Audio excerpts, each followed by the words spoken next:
Hi, this is Dan and Lexi from Dan Schultz Outdoors, reminding you to keep the adventures alive.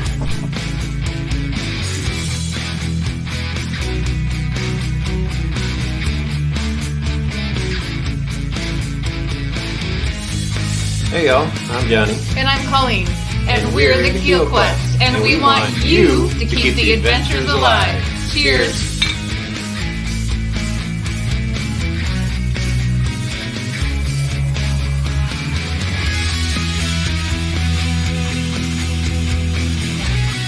Hey, this is Darren from Ride, Paddle, Repeat, encouraging you to keep the adventures alive.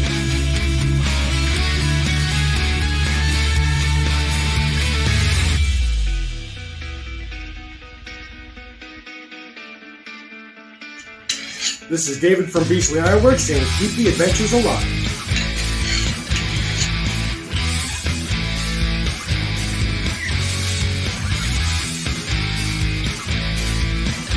Hey, Kevin with an A here.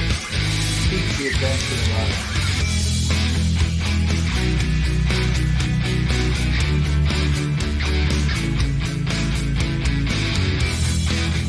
Hi, I'm Dan Mayotte. Keep the adventures alive.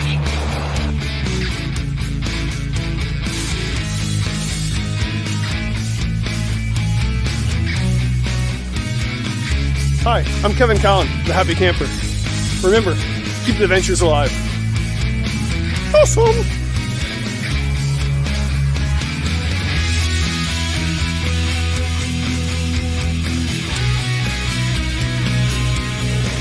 Woo, buddy! Shug here! Keep the adventures alive. I am.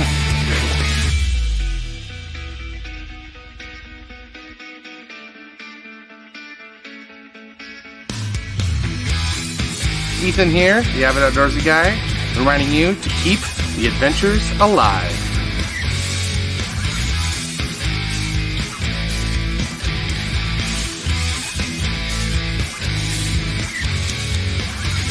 We're Jon and Aaron.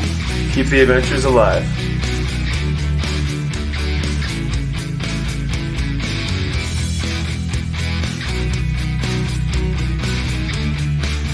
Hey everyone, it's Kylan from Lure of the North, and I encourage you to keep the adventures alive.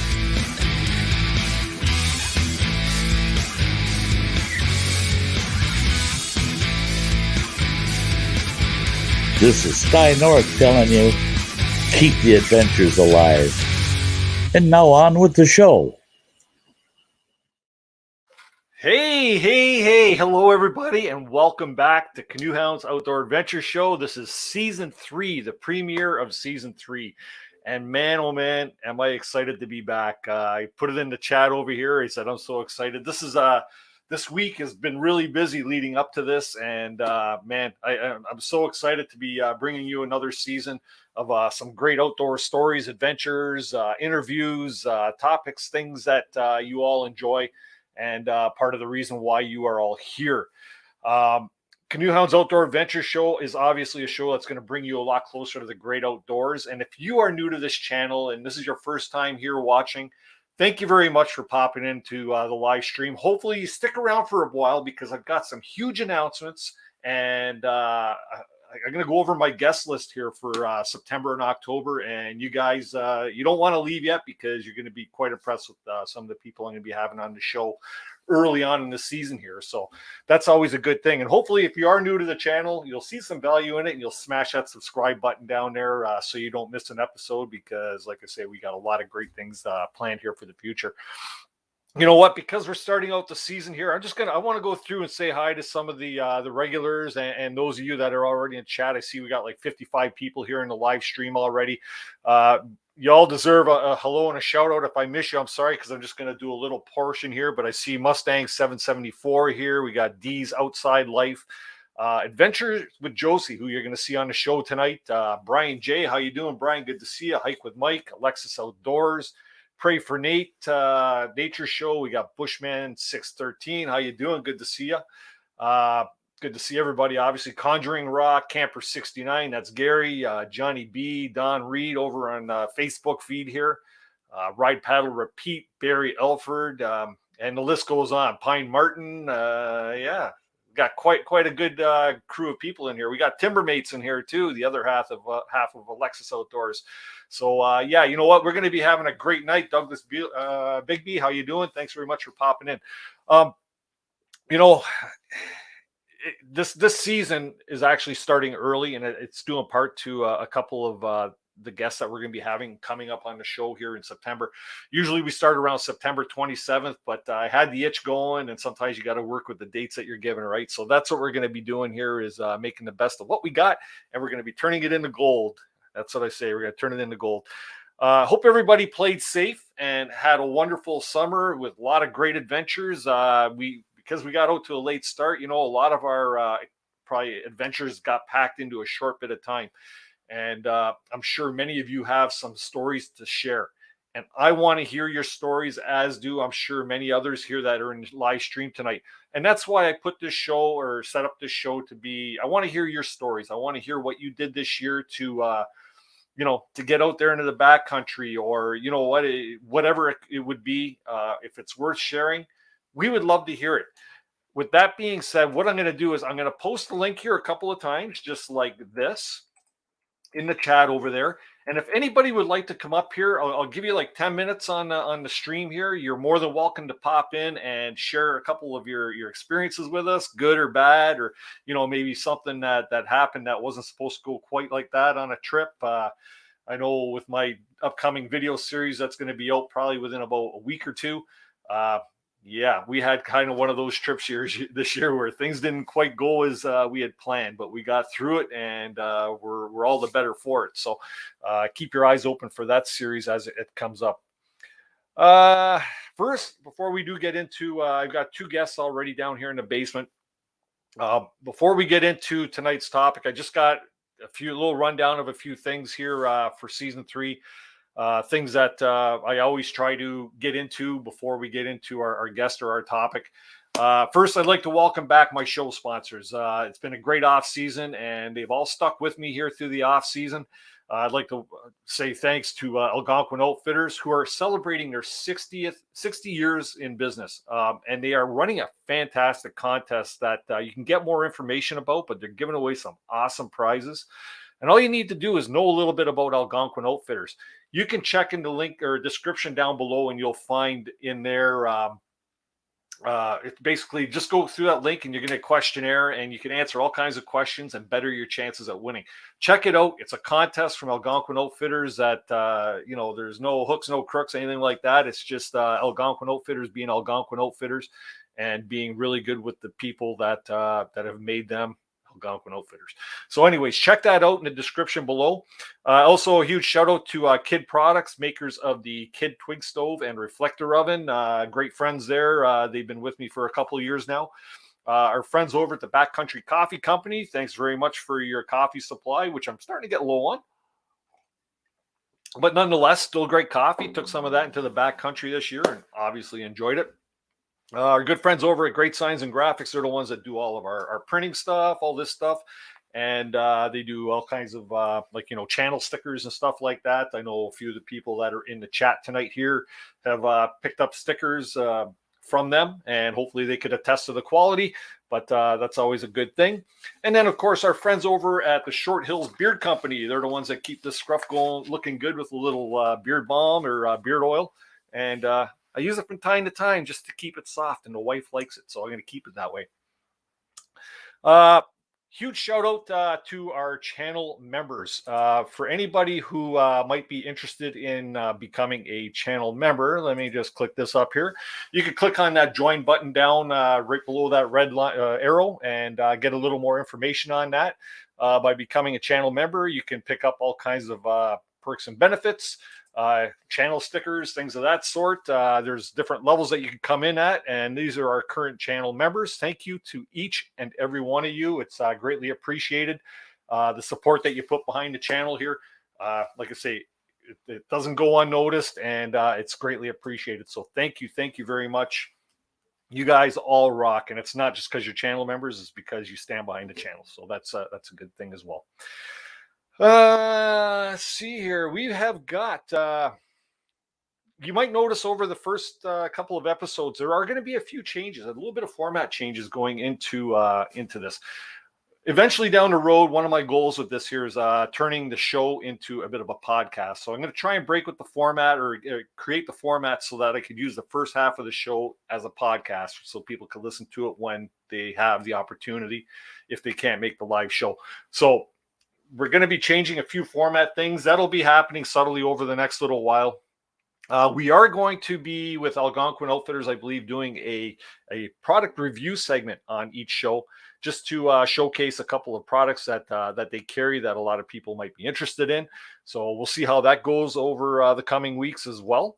And let's see here. We've got announcement for show guests coming up. This is This really excites me because I've been working hard all summer. I may have had the summer off in your eyes, but I didn't have the summer off in my eyes because I've been working hard here to make sure I can bring you a great season with some great topics and, of course, some great guests. Next week, everybody put your seatbelts on for this one. Next week, we have none other than Les Stroud. Yes, Survivor Man is going to be on the show here, and he's going to be sharing all kinds of stories. We're going to be talking about his music career. We're going to be talking about Survivor Man, and some of the things that he's done with that and what he's doing now. He's got a lot of big things that he's working on with the Survivor Man logo or series, and we're going to be finding out about that. So by all means, tune in next Tuesday at 7 p.m. Eastern Daylight. Share it with all your friends when you see it posted on Facebook. Let's fill the house here for Les Stroud because he is a very interesting storyteller, and he's a very experienced storyteller. So he has a lot of things under his belt, and hopefully he's going to share a lot of them with us. September 21st, we have Hunter and Harris Paddles going to be on here talking to us and telling us everything that we need to know about paddles. Sizing, materials, how to make them, how to maintain them, all kinds of things like that. So if you're in the market for a paddle, check out Hunter and Harris. And it's so good to see them back in business. They've made their comeback. It's nice to see they've changed their business style a bit, but with the paddles that they're making. But you know what? Nonetheless, it's great to see a great paddle making company back producing paddles for us. September 28th, Jim and Ted Baird are going to be on panel at the same time. They've both been on the show a couple of times over the past, but never have they been on the show together. They're going to be talking about their latest series that they have out here of their like 700-kilometer journey that they did across like northern Manitoba up into Hudson's Bay and stuff. So we'll be talking to them about that. And then in October, I'm not going to throw dates at you, but we have Xander Budnick was going to be on the show, Glenn and Carol from Canoe for Change. And then, of course, another one that I'm very happy with is Newfoundland's own Justin Barber is going to be on the show in October. So, yes, October is going to be a big month as well. Make sure you hit that subscribe button so that you don't miss any of these. Wow, I'm rambling here. Okay, we got one more thing here before we actually get into what we're actually set up to do tonight. And this is something that I started last season. It's called a Toast of the Backcountry. And it's something that was very well received, and I'm going to continue with it. Basically, each week at the top of the show here, I'm just going to be proposing a toast to the backcountry because it's something that we all love so much. Gives us an opportunity to crack a beverage and share a beverage together throughout the show. And this is brought to you by buymeacoffee.com/Canoehound. If anybody ever wants to buy Canoehound a beer, because I really, really, really like beer, feel free to chip in, buy a beer. It'd be greatly appreciated. And who doesn't like a cold beer? And from this show here, these are people who had carryover from last season. These are people that bought me a beer last season at the end. And it carried over into this season. So thanks very much for the beer, everybody. And let's get on with this week's Toast to the Backcountry. First off, I'm going to crack the beer. And tonight I got an organic wild wheat going here from the Hometown Brew Company. They're out by Turkey Point. Great little brewery out there. So tonight's Toast to the Backcountry. Everybody raise your glasses. To the artist that is Mother Nature, every canvas is a one-of-a-kind piece of art. Become a collector. Keep the adventures alive. Cheers, everybody. That's good. I like that. I need a little more toast. That's all good. Anyways, so tonight, I really wanted to make the show about you guys and gals. There's a lot of people that follow the show on a regular basis, and as I mentioned at the top of the show, I'd like to hear your stories. I want to know what you did this summer. Whether it was a day trip that we've got something got really exciting, or a week-long trip, or just something that that you really enjoyed doing this summer. It doesn't even have to be about being the backcountry. You could have went to local fair or whatever it might be. I'd like to hear a couple stories. So once again, I'm going to drop that link into the chat. Oh, look at all the cheers we got in the chat there. Thanks, everyone. That's awesome. That's awesome. Cheers, cheers, cheers. We might have to do a couple more of them. Anyways, first person, I put it out on Facebook there that I was looking for a few people, and I had a couple of people approach me and said that they wanted to come and share some stories. The first individual is somebody who just finished paddling the Rideau Canal, over 200 kilometers. I didn't realize it was that long, but we're going to let Jon tell us a story. Welcome to the live stream. We got Jon Brouwer. How are you doing, buddy? I'm doing good. Yourself? Oh, you know what? This is all good.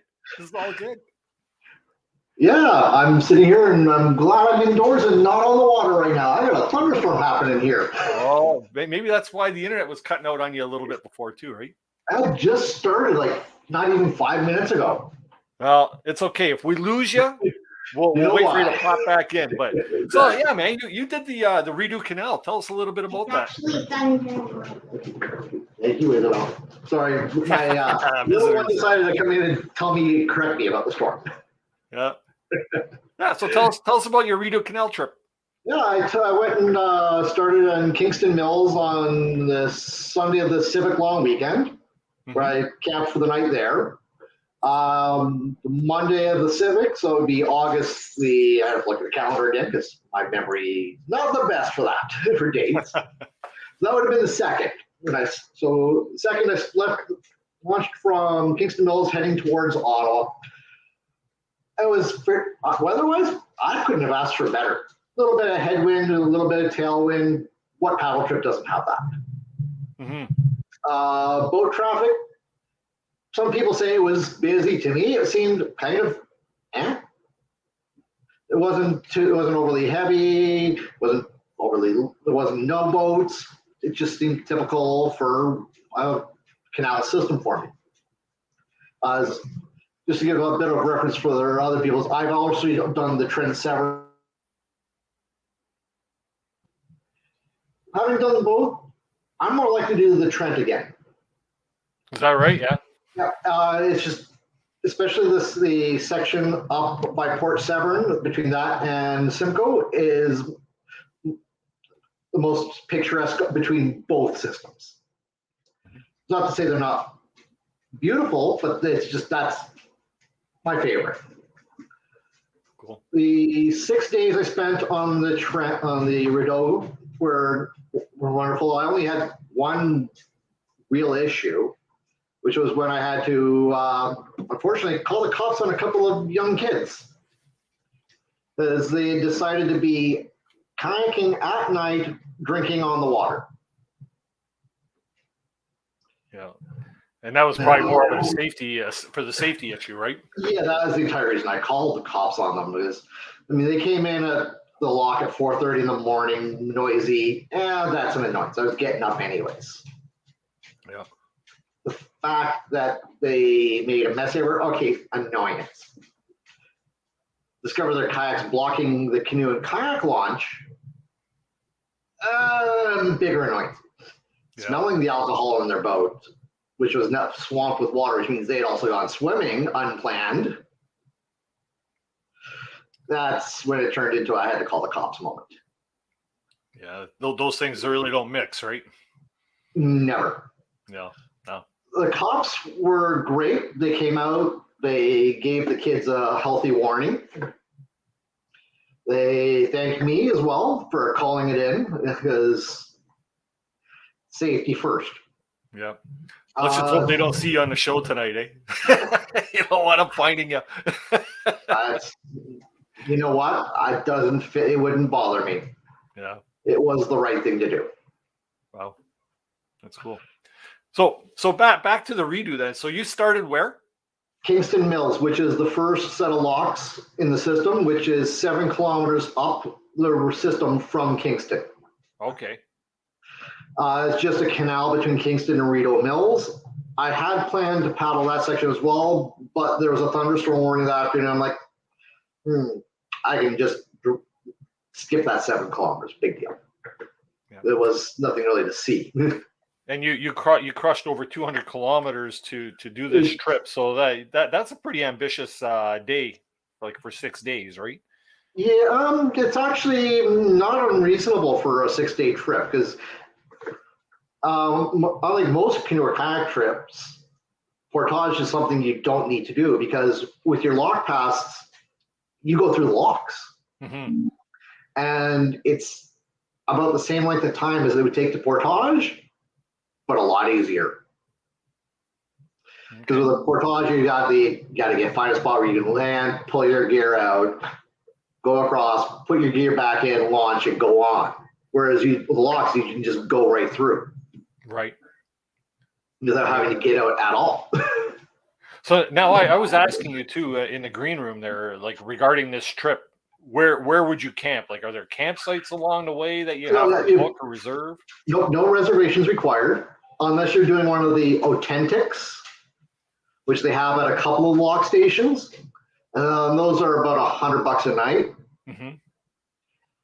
And it's you pull up, as long as you're there before the end of the day, you let lock station staff know, you pay your $5 camping fee, find a flat spot of ground at the lock camp. No preset campsites. There is no fires at the majority of them allowed. But it's after a long day of paddling and you're getting up to go again in the morning, last thing you're really worried about is having a campfire. Yeah. And you're humping that much distance, you want to make sure you're getting your rest, right? Exactly. Yeah. And what about fees for the locks? How does that structure work? Because you use the locks, you didn't portage around, right? Yeah. So my personal preference is a season pass. It's $4.50 a foot for a canoe or kayak. Minimum length 12 feet. So my 17-foot Delta is about between $80 and $90. You can do a day pass, which is about $1.40 a foot, I think it is. Yep. So after 3 days, I've already paid for myself. Right. Yeah. And you did this whole thing unsupported? Yeah, I had all like any other paddling trip. I had all my gear, all my food in the hatches, or if it had been a canoe, it would have been in a packs in the canoe. Cool, very cool. Now you sent me some pictures. I'm going to pop here on screen, and Go you ahead. can tell us a little bit about them. I think we got 5 or 6, right? Yeah. So, let's see here. If I hit where's my share button? All I got to do is hit this. I'm a little out of practice, people. It's been a while since I've actually set this up, right? So that's fairly typical of what the locks look like as you're approaching them from the bottom side. Yeah. They're so typical. I can't even necessarily tell you which lock that is just by looking at it. Okay. I see a number here. Let's see here. Can we see that number? 189. Yeah. Now that's just a channel marking. Oh, okay. Right. Okay. And then let's see here. What else we got? If I can get it to change. Here we go. Yep. So that's a view from the top of the lock, obviously. Yep. And that was actually this one. So the Rideau, unlike the Trent Severn, the vast majority of the locks have a dedicated canoe and kayak portage launch dock space. Okay.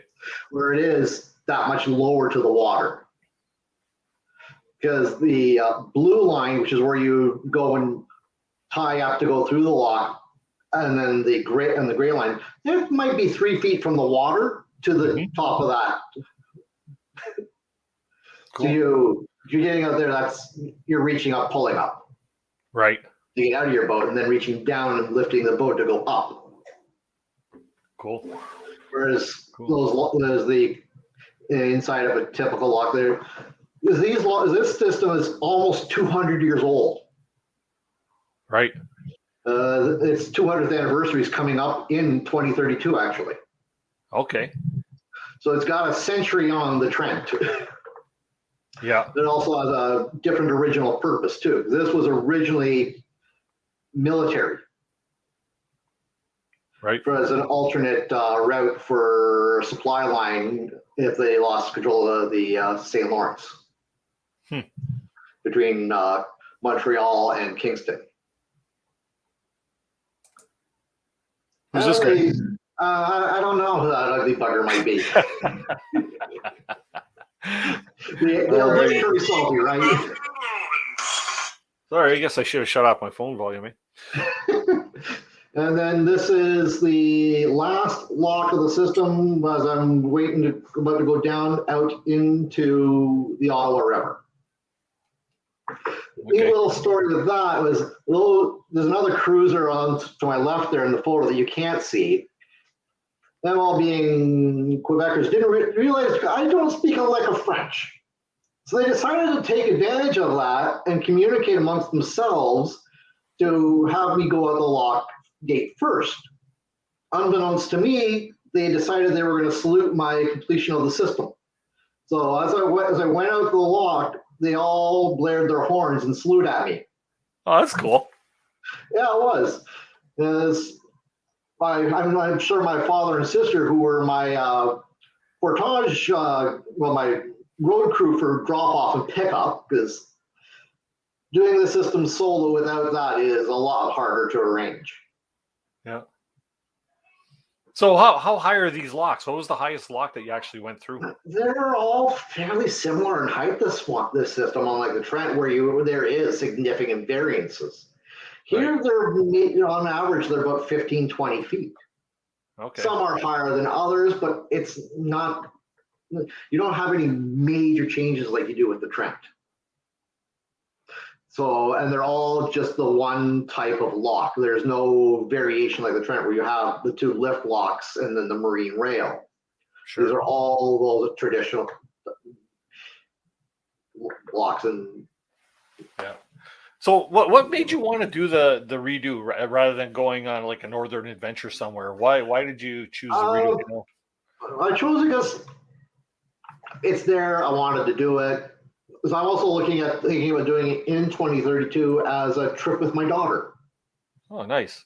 So having done it once in another 10 years, my daughter will be just shy of 20. Yeah. So having some experience and knowing what to expect made sense to me. And I've been dealing with some health issues, mainly in my shoulder all year. So I didn't want to do anything where I didn't have to worry about how am I going to get out of here if I blow my shoulder. Yeah. Yeah. And were you secluded that many times, or is it more like, you've always got people around type of deal? Yeah, it's the entire shoreline of the system is either farm or cottage. Right. I don't think I was without cell coverage for more than a couple kilometers. Wow. Okay. And at any of the locks, I could have sent a message saying, "Hey, come pick me up to my family."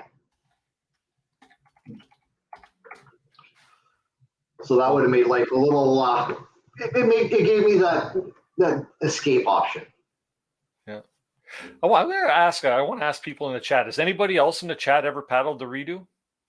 Redo, is it redo or redo? Redo. Redo. Okay. French word. Yeah. I'm part French, but I don't speak it, obviously, right? That's okay. I speak English and bad English. Yeah. Right. And intoxicated. Yeah. Just want to let Josie know I'm ready to have you up here in a few moments. And Douglas and Corey, I see you both in the basement. I will get to you probably Douglas after Josie, and then Corey after Douglas. So stick around down there. I see you, and I just want to make sure I got you down there. Well, that's cool. So if you had to do it over again, you obviously said you'd like to do it again in 2032 with your daughter, but would you encourage people to get out there? Oh, yeah. I would definitely encourage people to go and do both of these systems in Ontario. Right. They're heritage UNESCO World System sites, both of them, both the Trent and the Rideau. And they are part of our Canadian heritage. Right. Yeah. That's cool. And just looking here to see if anybody actually has done it. Hanging fruit trip. Yeah. The Conjuring Rock there said he's done half, which half? Yeah. Well, you know what? He says it counts for something. I saw the rare. He's done more than I've done on there. So, you know what? It sounds like a pretty interesting trip there for something that, that's not totally off the beaten path, right? So, yeah, that's awesome. So, biggest takeaway from this trip? What was the your biggest? What did you love most about it, or what did you hate most about it? What I hated most was having to take the kayak out every single night because I wasn't paying for mooring. Oh, really? Yeah. Well, that wouldn't be too bad of a thing, though, right? No, but the hatches on a Delta aren't exactly friendly for putting on or off on the water. So you're lifting a loaded vessel out every single night. Oh, okay. And putting it back in loaded every single morning. Yeah. I mean, because lighter your food, your gear, the whole nine yards. Exactly. Yeah. So I got lighter as the trip went on, but my food was all freeze dried, dehydrated. Okay. That's not a lot of weight change over 6 days. Right. And one last thing I want to ask: where can you find most of your information about doing this trip? Did you do a lot of research into it, or was it? I did a little bit. There's a couple of websites out there, like Parks Canada, obviously, will have their own sites about it. There's also Rideau-info, I think it is. Yeah. Rideau-info.com. So I'll copy paste that over into the chat. Yeah, that'd be great if you could share that with people. Sweet. Good stuff. Well, thanks for sharing your story about this. Oh, my pleasure. I'm glad there were no mishaps other than the irresponsible adolescents that were drinking on the water. But it's a good thing that, it's good to see you taking care of that because it could have resulted in something bad, right? Yeah, the last thing I needed was to have to rescue them while intoxicated. Sure. Anything else you want to add with before I put you into the basement and keep you there for the green room? Nope. I do recommend both systems, even if you just do them one walk, one day at a time. Yeah. Well, a few friends of mine, Ben Stacy and I did join them when they did that last summer for a day there. Yeah. Oh, did you? Okay, that was cool. Yeah. So they've done the Trent Severn there. And, they went the wrong way. They went uphill. Yeah. Really. Yeah. You think about that. Go the other way. Awesome. Thanks very much, John. I'll put you into the basement there, and hope to see you in the green room in a little while there. Yep. See you in a bit. Thanks, sir. Yep. Thanks. Cool.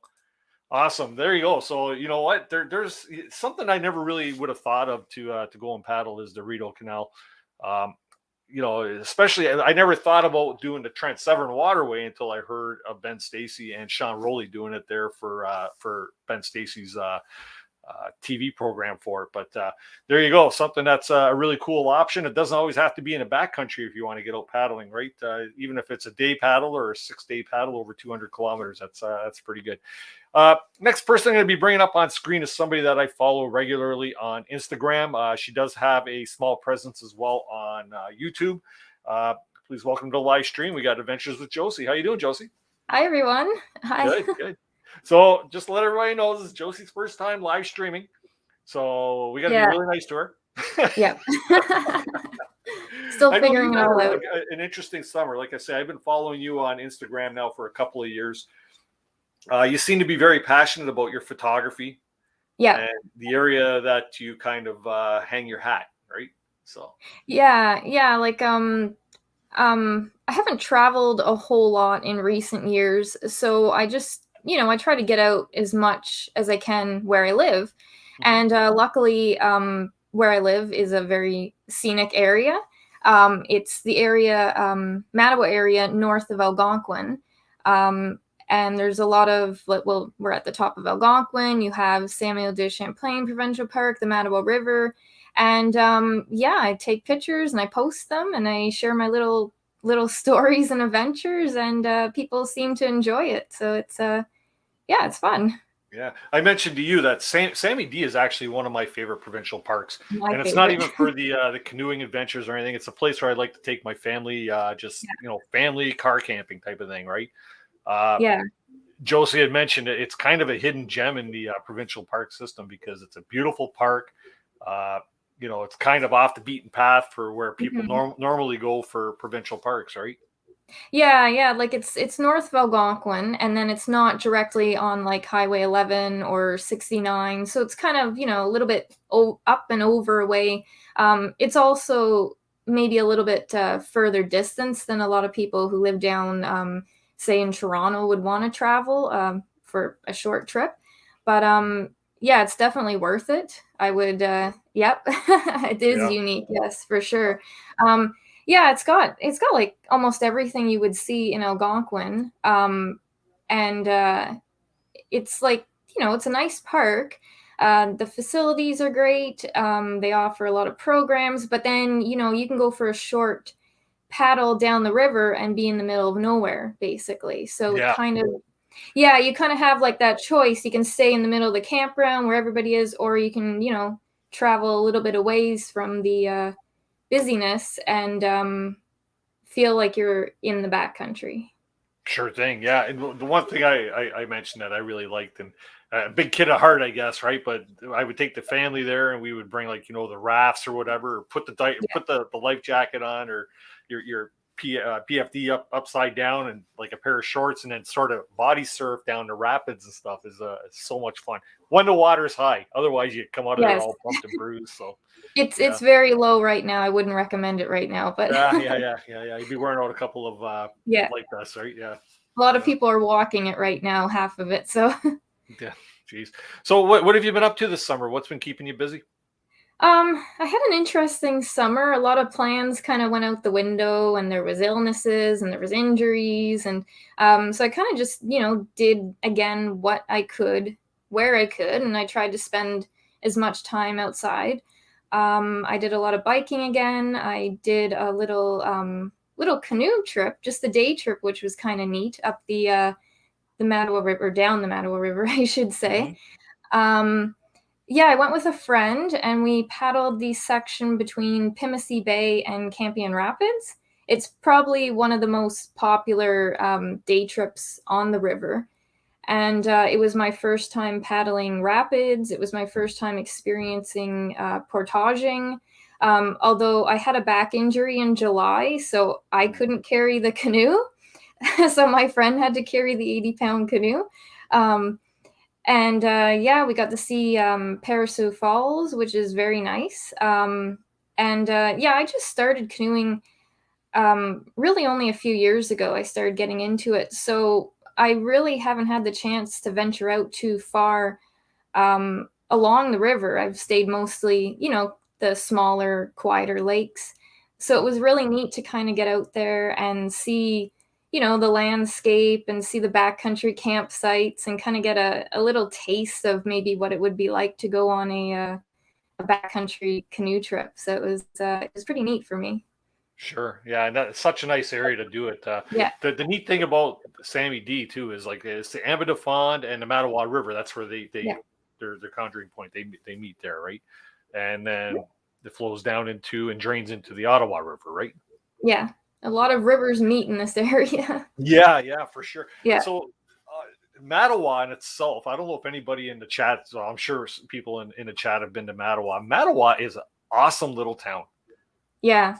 It is. Yeah, it's like a quaint little town. You can go there, park your car, and you can walk from the beer store, which I know very well, and you walk right down to your like little grocery store, and then back up the other side, past the old theater and stuff. Mm-hmm. It's a neat little town.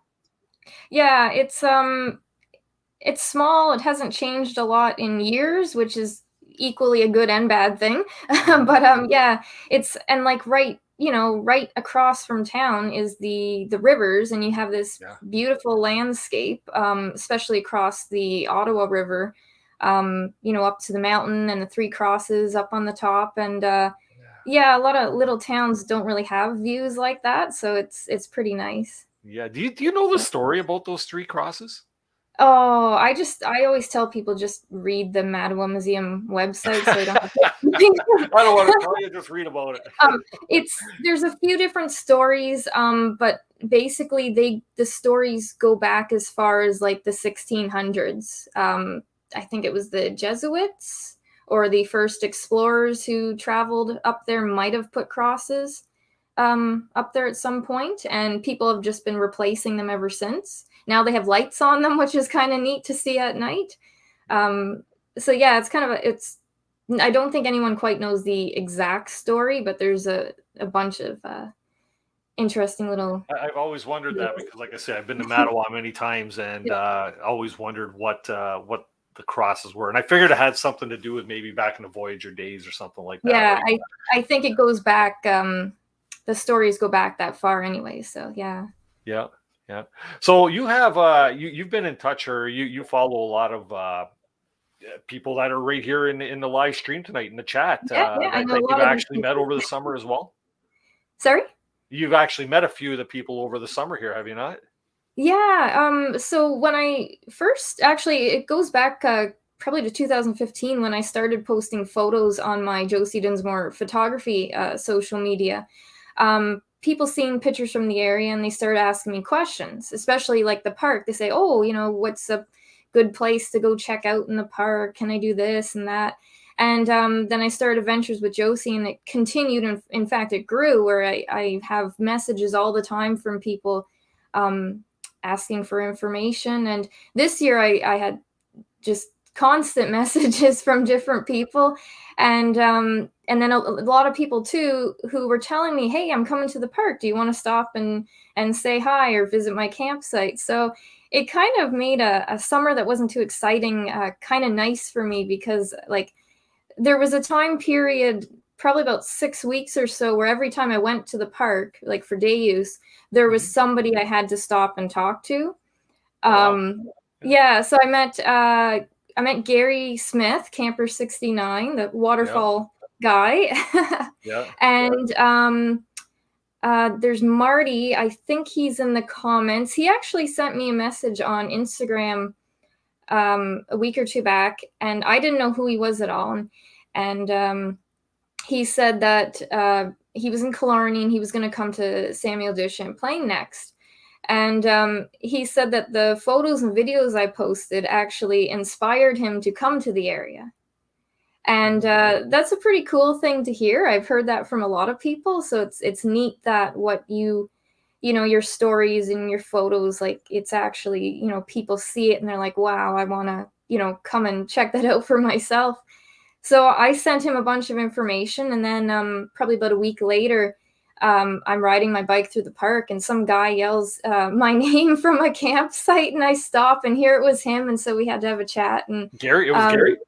No, it was Marty. Oh, Marty. Okay. There's another guy in here, Marty. Yeah. So yeah, I have a lot of that happens. Random people yelling at me, and I'm like, oh, okay, that's you.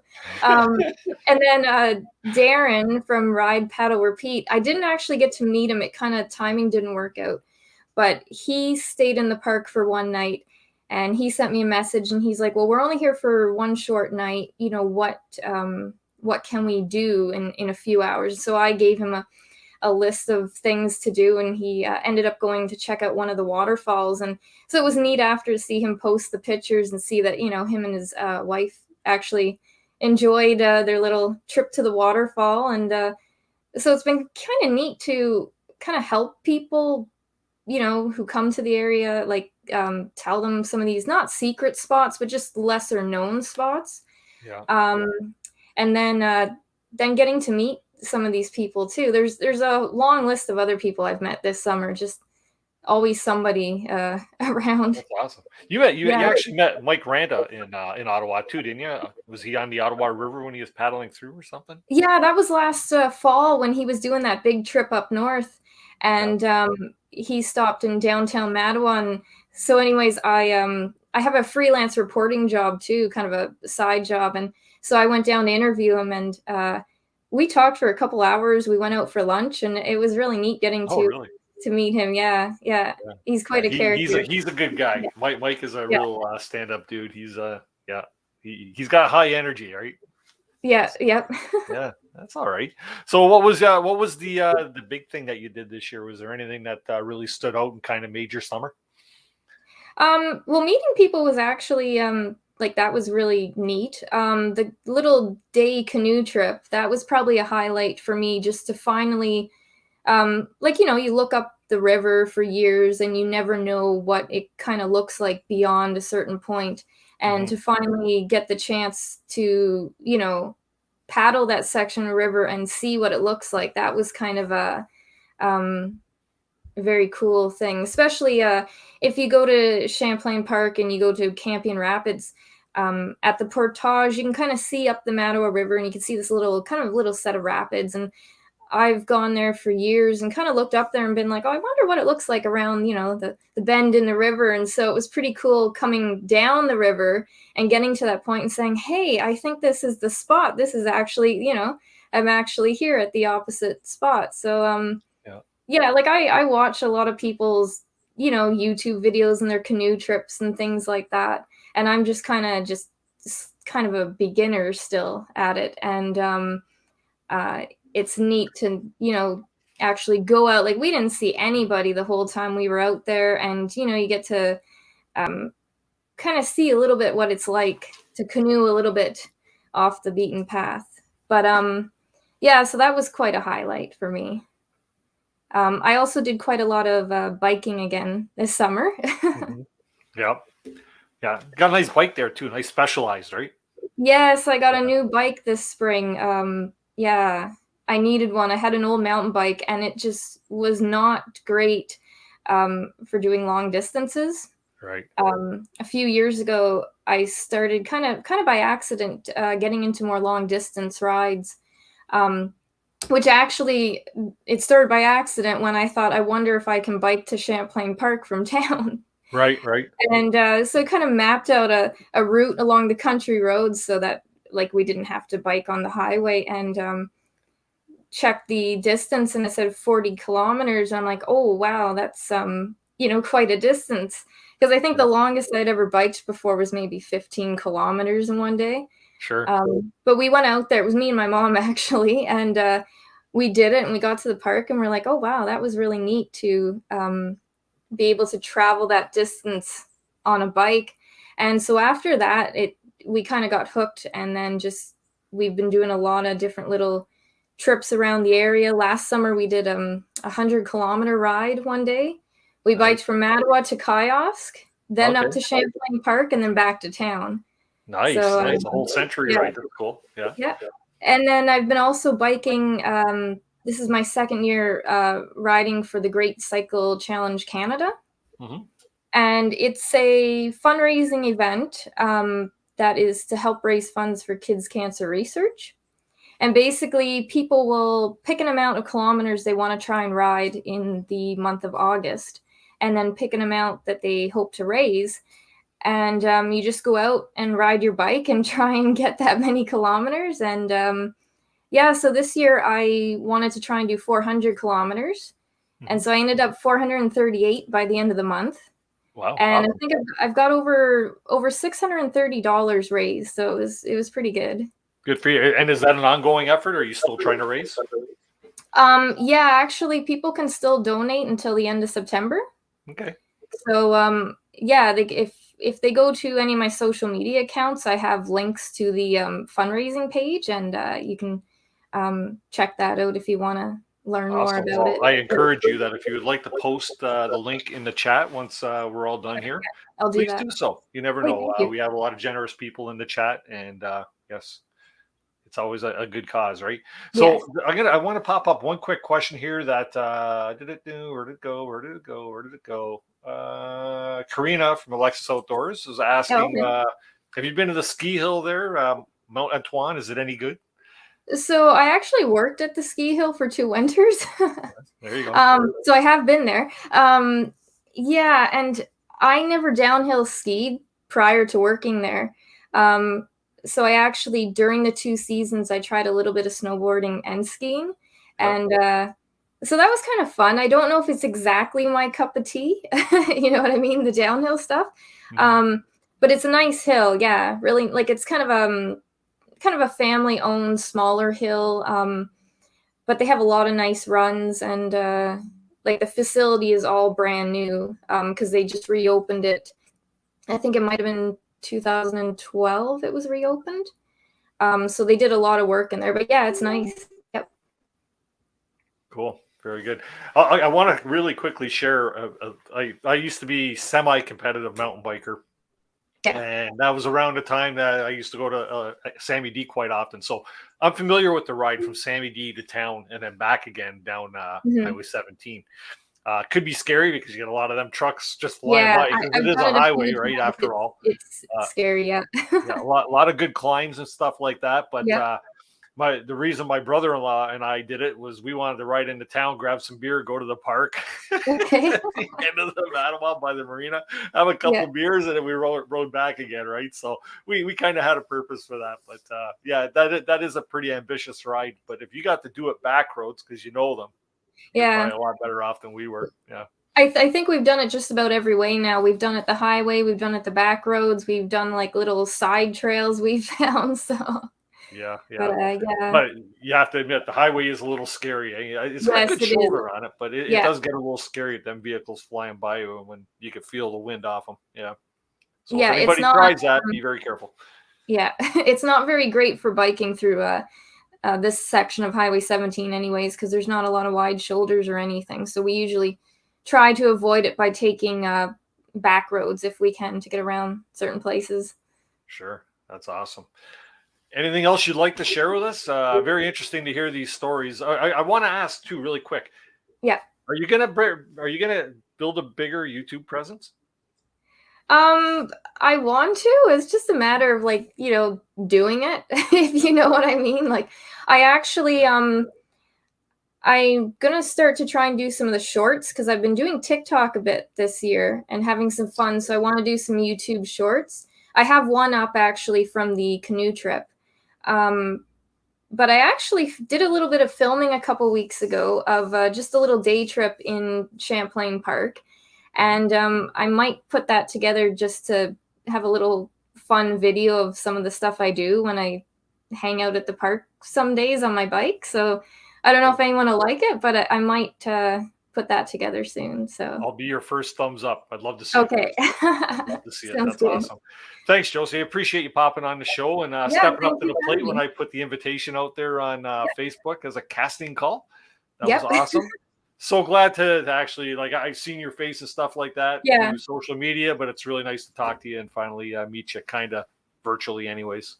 Yeah, I feel like it's that what's that phrase? Long time listener, first time caller type thing. Yeah. Because I think I've been watching the show almost since the beginning, and I've never came on. So thank you very much for your support. I it's greatly appreciated. It's people like you that make the channel well worth doing these shows and stuff like that. So it certainly isn't the YouTube money. No. Yeah, all good. Thanks very much, Josie. We will talk to you. Stick around for the green room later, and we'll hopefully meet up one day. I can make it down to Mattawa and do some paddling or bike riding or whatever it is. Yeah, maybe everything. Awesome. Thanks, Josie. We'll talk soon. Bye. Great. For anybody who has never visited the Mattawa area, you know what? By all means, go check it out. It's a really nice area. They have a fantastic concert series that they put on called Mattawa Days in the summertime. I believe I think it's September. Maybe Josie could put it in the chat around the time, but they're probably not doing it this year because of COVID protocol and stuff. But anyways, it's a great time to go down there and spend some time if you can find a place to stay because they book up fast for that. Gonna get one more person on before we get our swag giveaway. Yes, we are continuing on this year with the swag giveaways, and I will bring that up after we bring up our next guest. Not quite sure what he wants to talk about, but I'd like to welcome to the live stream. We got Douglas Begbie. How you doing? Not too bad, Dennis. Thanks for having me on. Hey, thanks for being brave enough to come on up. Some people want to do it, but they don't do it because they get. I hummed and hawed a bit, I'll admit. Yeah, well, it's just like, here we go, two guys talking, right? It's exactly. Yeah, and Josie said the same thing. She says, "Oh, I'm a bit nervous." I go, "It's just you and I talking." Yep, that's it. Yeah. Everyone's getting used to this for work, anyways. We're all video chatting for work in the last year, anyway. So it's nothing new. Zoom's probably the stocks on Zoom probably went like that, right? Exactly. Exactly. Yeah. So I did mainly just a lot of short trips or day trips. First one I did earlier this summer with my daughter was McGregor Point for a couple nights, just to check out that park. I hadn't been to that park before.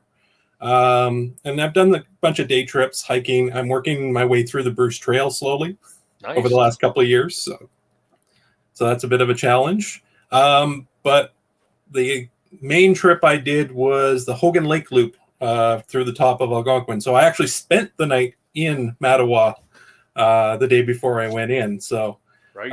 I also want to say thanks to Algonquin Outfitters. I did rent a canoe because of the long portages, my 80-pound fiberglass was going to kill me. So I rented a solo. My only regret was that I should have rented a pack boat. I'm a pretty big guy, and I got used to it. It was the third day when I was going down Lemure and then into Hogan that the wind really, really picked up, and it kept sliding me sideways and wanting to push me. And had it got me sideways, I would have rolled for sure. And it was actually so bad on Hogan, I missed my campsite by 200 feet down the shore, and I had to walk the canoe around because of the waves. No kidding. Yeah, the winds were that big, eh? Yeah. I saw a couple other groups moving down the lake, and I was like, they're braver than me, so good on them. But yeah, that was a little dicey, but I knew it was going to be okay because the water, it was such a hot time. It was right at July, and it was 30 plus 40 with the Humidex the whole time. So. Right. So now you did that trip solo? Yes, I did. Okay. Yeah. Okay. Yeah. And I chose that week because it was the peak of the Perseid meteor showers. It was on the 13th. So I do astrophotography and photography. And I did manage on the my last night to actually get a couple shots. Out of the, I think, 150 shots I took, I got 2. Is that right? Eh? Oh, Yeah. You got 2. You know what? That's pretty good odds, really, when it comes to something that goes across the Yeah, sky. That's exactly. You saw a lot more. Just the camera buffers between shots for the same amount that you're shooting. So you're shooting for 20 seconds, and then you're waiting, and that's when all of them, of course, show up. Is when you're not shooting. You know what? This is the first year that I was on a trip as well up in the West Spanish Forest. That was our big August canoe trip that we did. And wait for the video to come out, people. You got some treats in that one. But yeah, we got to experience the meteor showers over 3 nights. The second night being the best night, and we had bad weather all week, so we wouldn't have seen it if it had happened at that time. But it just so happened that the evenings cleared up on the nights of the shower, and my goodness, I never seen such a meteor display. Like, you know, you can get 2-3 a minute. You know what I mean? So it was pretty amazing, especially with no light pollution around. It really makes a difference, right? And that's why I picked at the north end, because there's just nothing there. I traditionally am around the south end. I grew up in Whitney, so that's my stomping ground. So, but the other thing I did, and I have to commend you and your guests for inspiring me to do it. I started a YouTubing it as well, cool. And just the work. I don't know if a lot of people, unless they're doing it, appreciate the amount of work it takes to do all the setup and takedown of cameras and everything. And it was definitely a learning experience. So. It's not so bad if you're doing it solo, eh? But when you got your buddies with you and stuff, and they're all rolling their eyes at you, like, okay, GoPro, GoPro, start recording, GoPro, shut up, right? No, I just go with the button now, but you hear the beep or setting up the camera. Can you hold this? Yeah, I feel sorry for my buddies when they go on a trip with me. Exactly. But I do want to say congratulations to Jon and Aaron for their engagement, and to Tori and Jim for Hudson. Welcome to the world. Yeah, for anybody that's not aware, Tori Baird and Jim Baird, their new son has arrived. His name is Hudson. I'm sure Jim will talk a bit about that in a couple of weeks when he's on the show. And then, of course, Jon and Aaron from Lost Lakes. They recently got engaged, so they're pretty regular either in the chat. I don't know if they're in the chat tonight. I haven't noticed, but yeah, congratulations to them. That's awesome. I wanted to bring that up earlier, and I kind of forgot. So thanks, Doug. You saved my bacon on that one. Yeah. And this is the thing, is once you start seeing all these people, you go, oh, I'm going to subscribe to that channel, and then that channel, and then I don't watch TV anymore. I just watch YouTube, to be perfectly honest. Yeah, we don't have cable TV in the house. My wife live streams. I watch YouTube, so that's my thing. It's my TV. It's a lot cheaper than cable, right? Yep. So just as a side note to everybody too, everybody that knows that how my internet is usually so bad.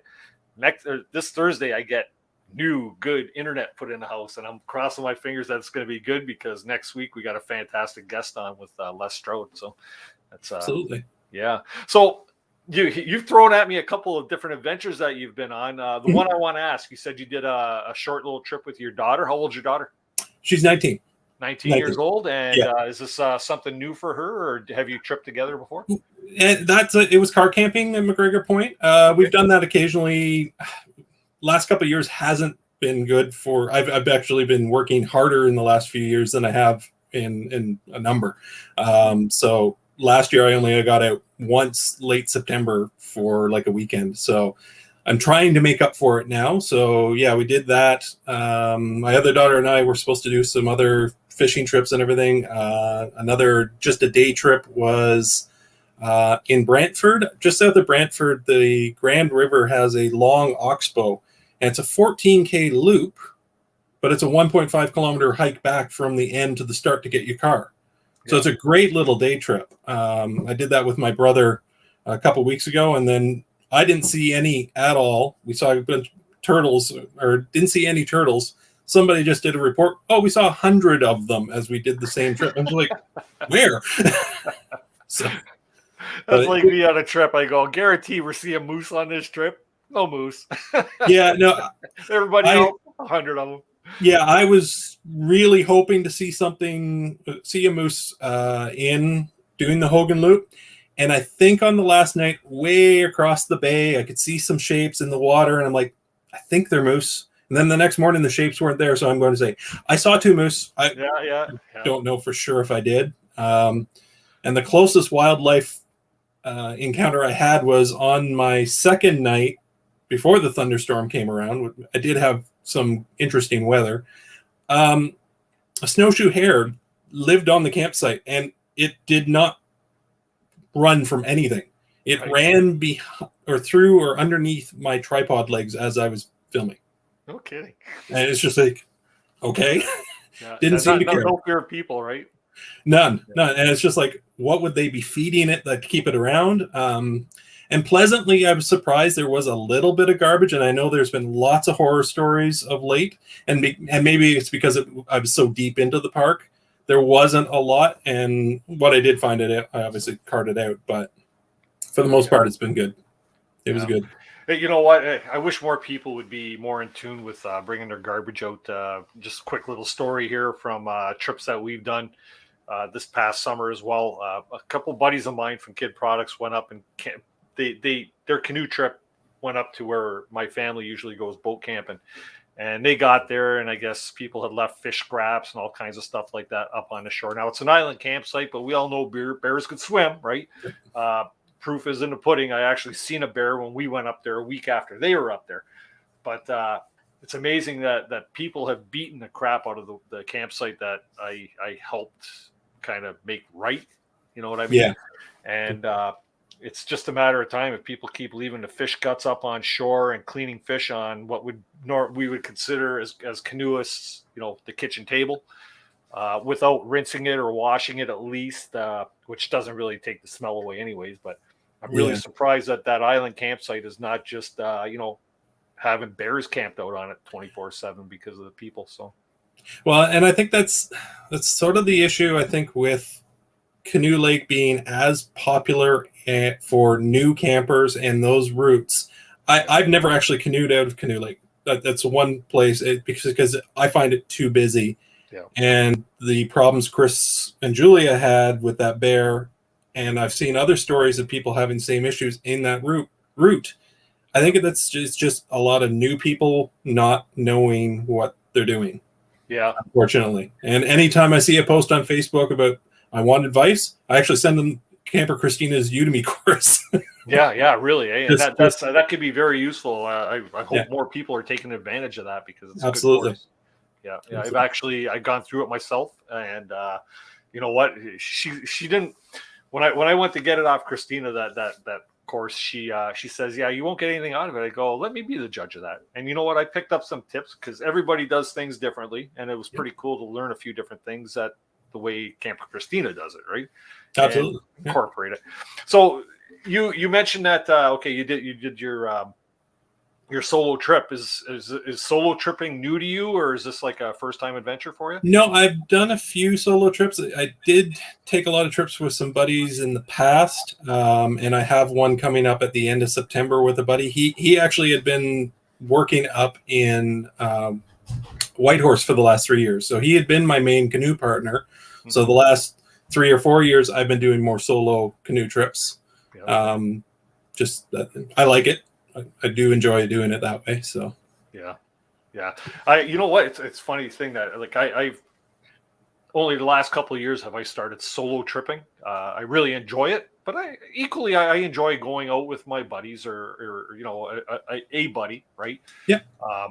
But the solo tripping is pretty neat. But I can't believe it took me like over 30 years to get out on my first solo trip, which was like quite literally about 3 years ago. So. The first night is always the most interesting. Yeah, well, you know what? That didn't bother me. I'm not afraid of the crack in the night, right? Because, like I said, I got 30 years behind me. If somebody come walking out of the bush and scream behind me, well, yeah, I'd probably leave a trail behind me. But yeah, exactly. Yeah, and we know what kind of trail I'm talking about, right? Yeah. Well, on the first night, the trick to the first night for soloists, I say, is do a really long day, and then you're completely exhausted, and then you just fall asleep anyway. Yeah, I don't know if that's true, man. When I'm overexhausted, I have a hard time. My wheels get turning, right? Or at least I'm probably sleeping, but I'm dreaming about being awake. So my biggest problem is I don't eat enough. Yeah, especially if it's hot. I just can't stomach food after a while. That's the one thing I have an issue with, and you have to almost force yourself to eat, because otherwise the next day you're just going to be useless. So right. So let me ask, how long have you been canoeing? First trips were when I was 12, 13 in Scouts. So like I said, I grew up in Algonquin. So parents always took us camping and everything. My father worked for the MNR in Whitney. So I've always been canoeing, but canoe tripping was really started in Scouts when I was probably 10 or 12 to 13 years old. Right. And I'm 46. So, in those years, do you have a route that really stands out? Something that I know it's hard to answer. What was your favorite route? But do you have one that really stands out that you would say, yeah, I would do that again, or I would do that a few times?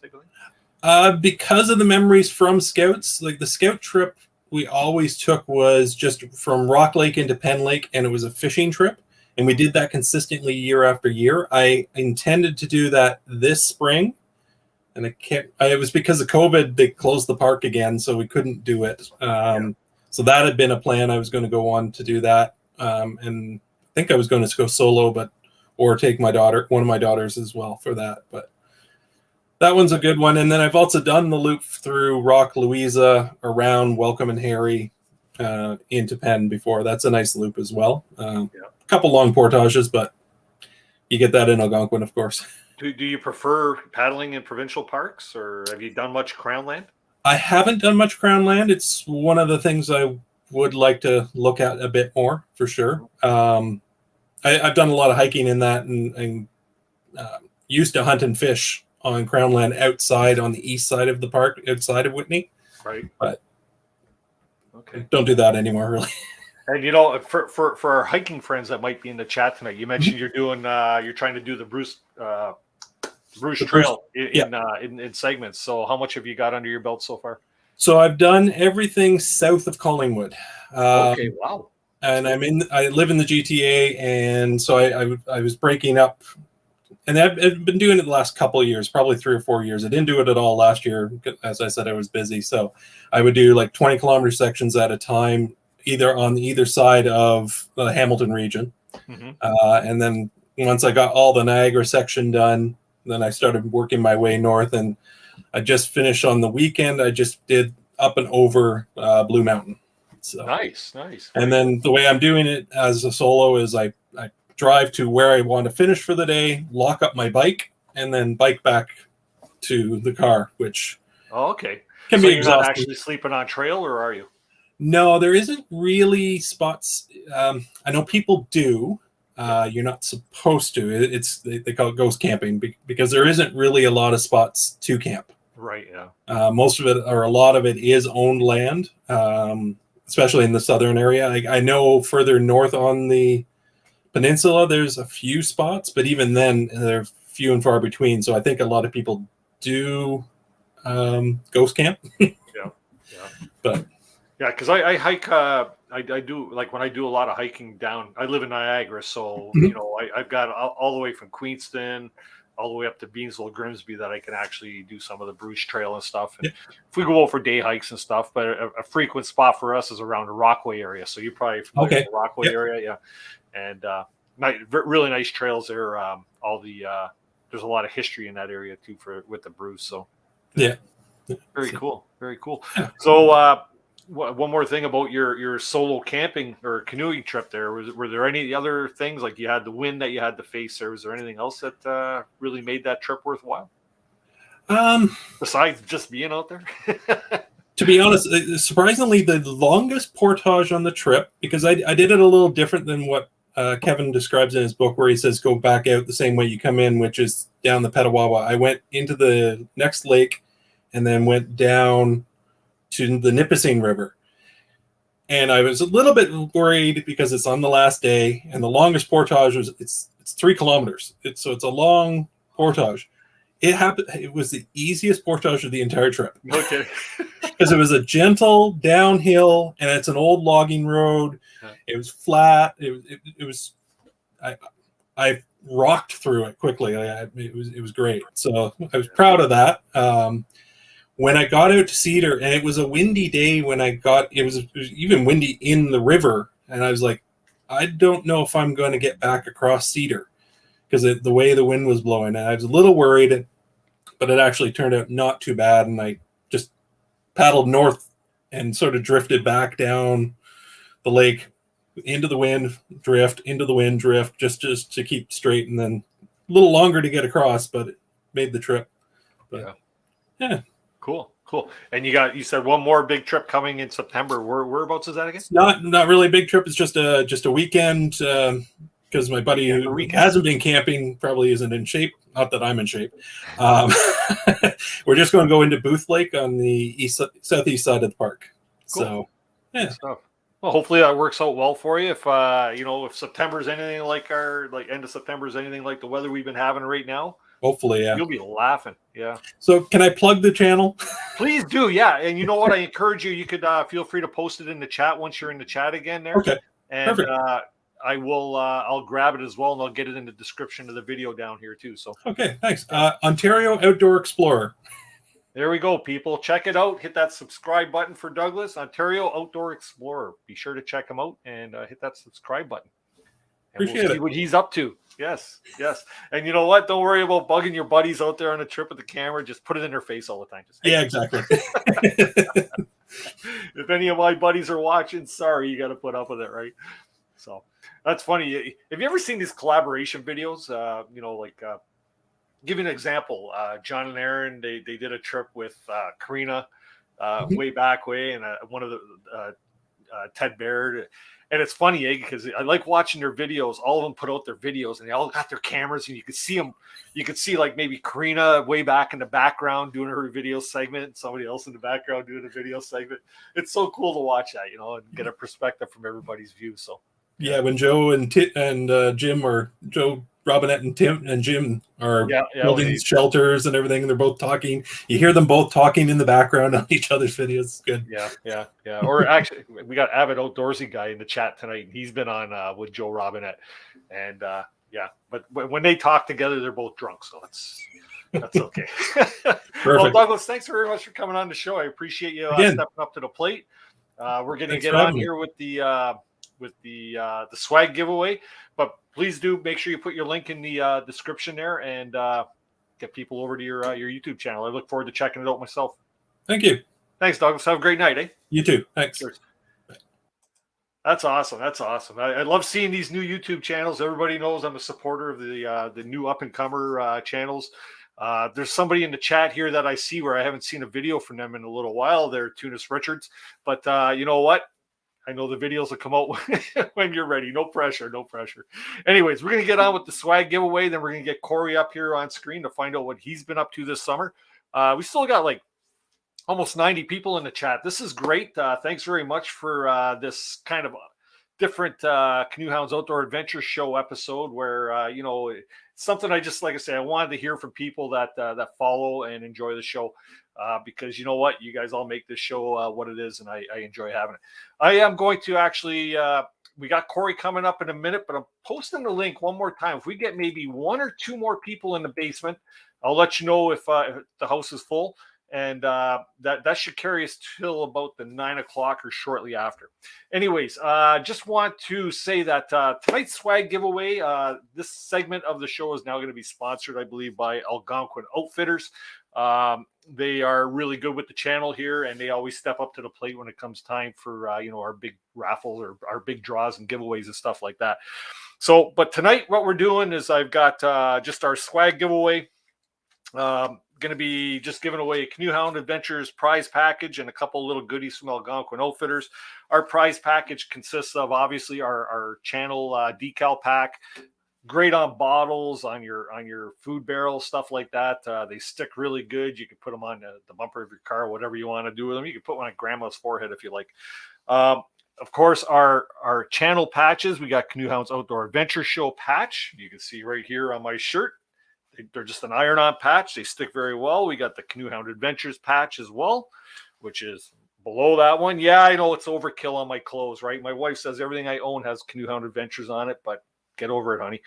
And this here is the latest, the newest addition to the Canoehound Adventures iron-on patch. This here is supposed to look a bit like a portage sign. You know what? Available. If anybody wants to buy them, you can check them out. You can, I think they're like $6 or something. You can buy it through our canoehoundadventures.com/shop. We have all kinds of swag on there. Great prices on that. We have a price or a package for everything there, but check it out if you like. These are really nice. These things are like really tight weave, nice little patches. That'll be thrown in there. And of course, we got a couple of coupons here from Algonquin Outfitters. Tonight's question isn't so much a question either. It's more of a if you've been paying attention at the beginning of the show. If not, go back to the first 5 minutes of the show. And all I want you to do is name 2 of the special guests I'll have on the show over the next 2 months. And I'll give you a hint right now. I'll give you the name of one. Next week, for anybody who might not know, we have Survivor Man. Les Stroud is going to be our guest on the show. Very big show for us, and really looking forward to this because I've been a fan of Les Stroud for many, many years. And you guys can watch just for the entertainment of watching this guy fangirling over Les Stroud. So there you go. I'll say it right now. You can expect that. It's going to be a very exciting time for me.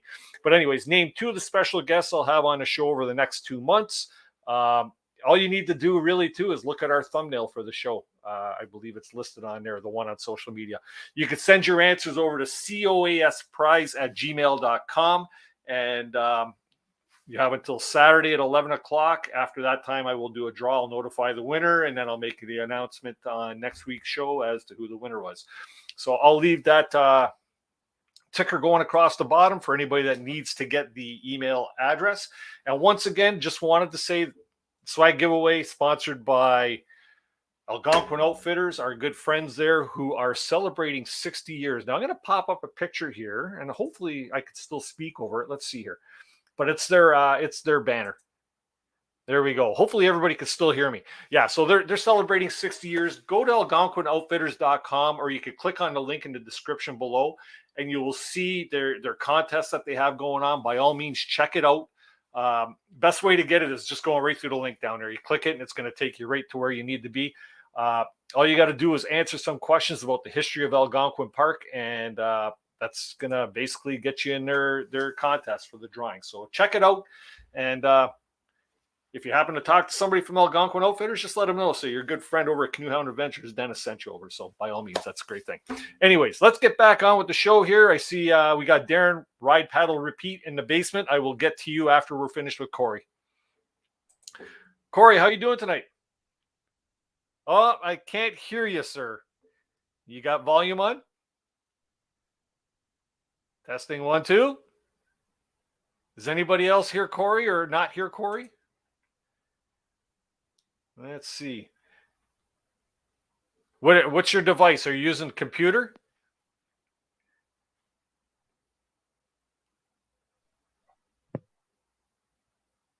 I heard a click. Nope, still can't hear you, sir. You might have to click the camera mic button at the very bottom of your page and select a new camera or a new microphone.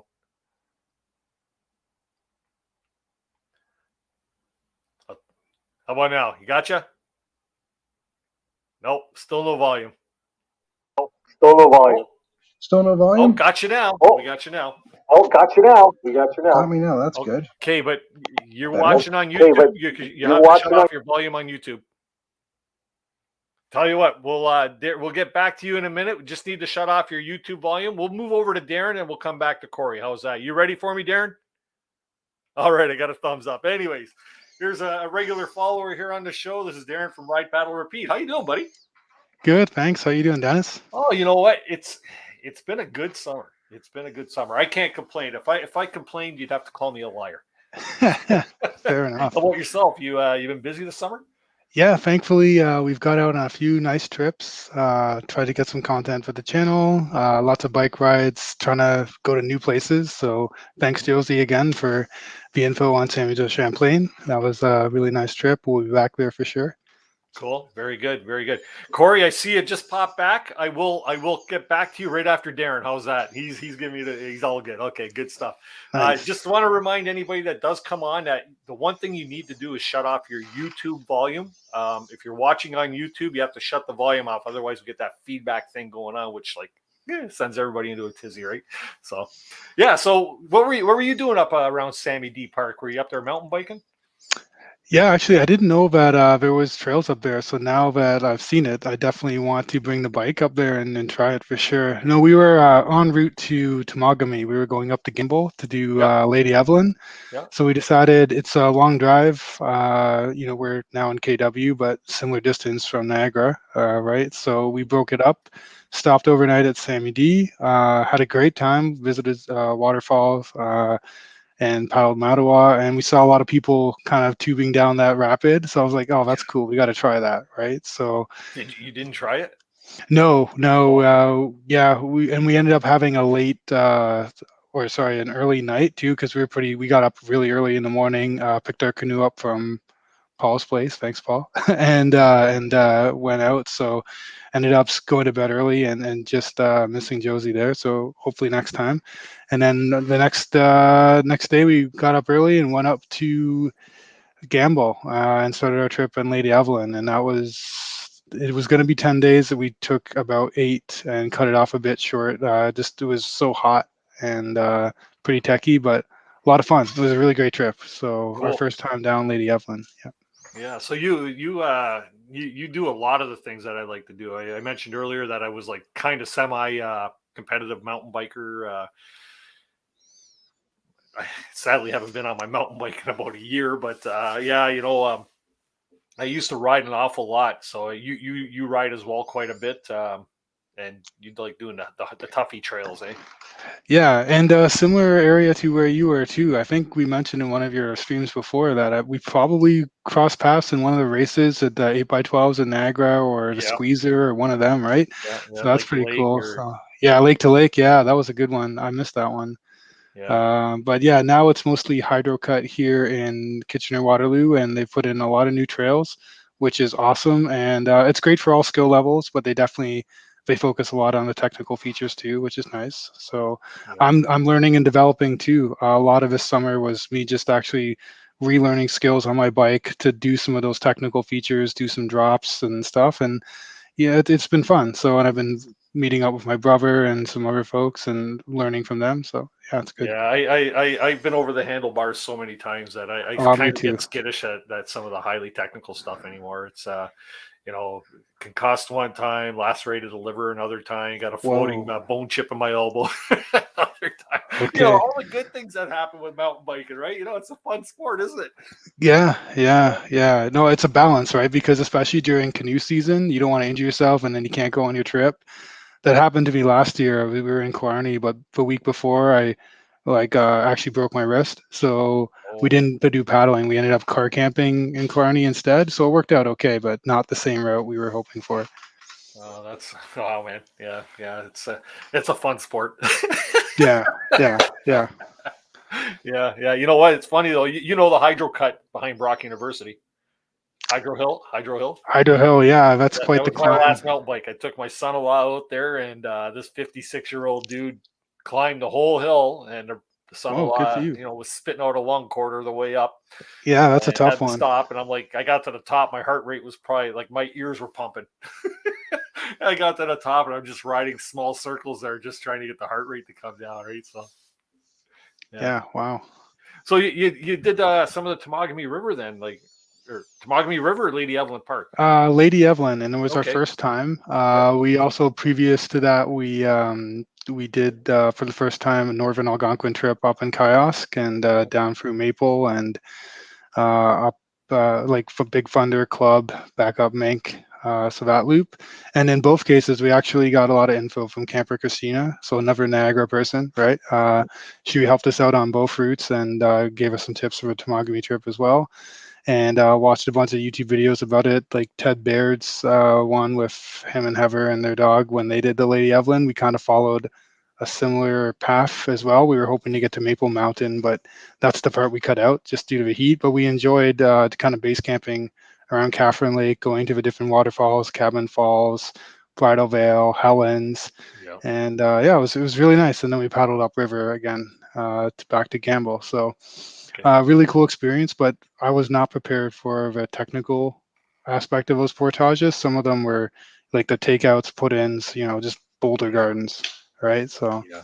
Temagami is a different animal when it comes to portages, especially when you get back into the further reaches of the the region.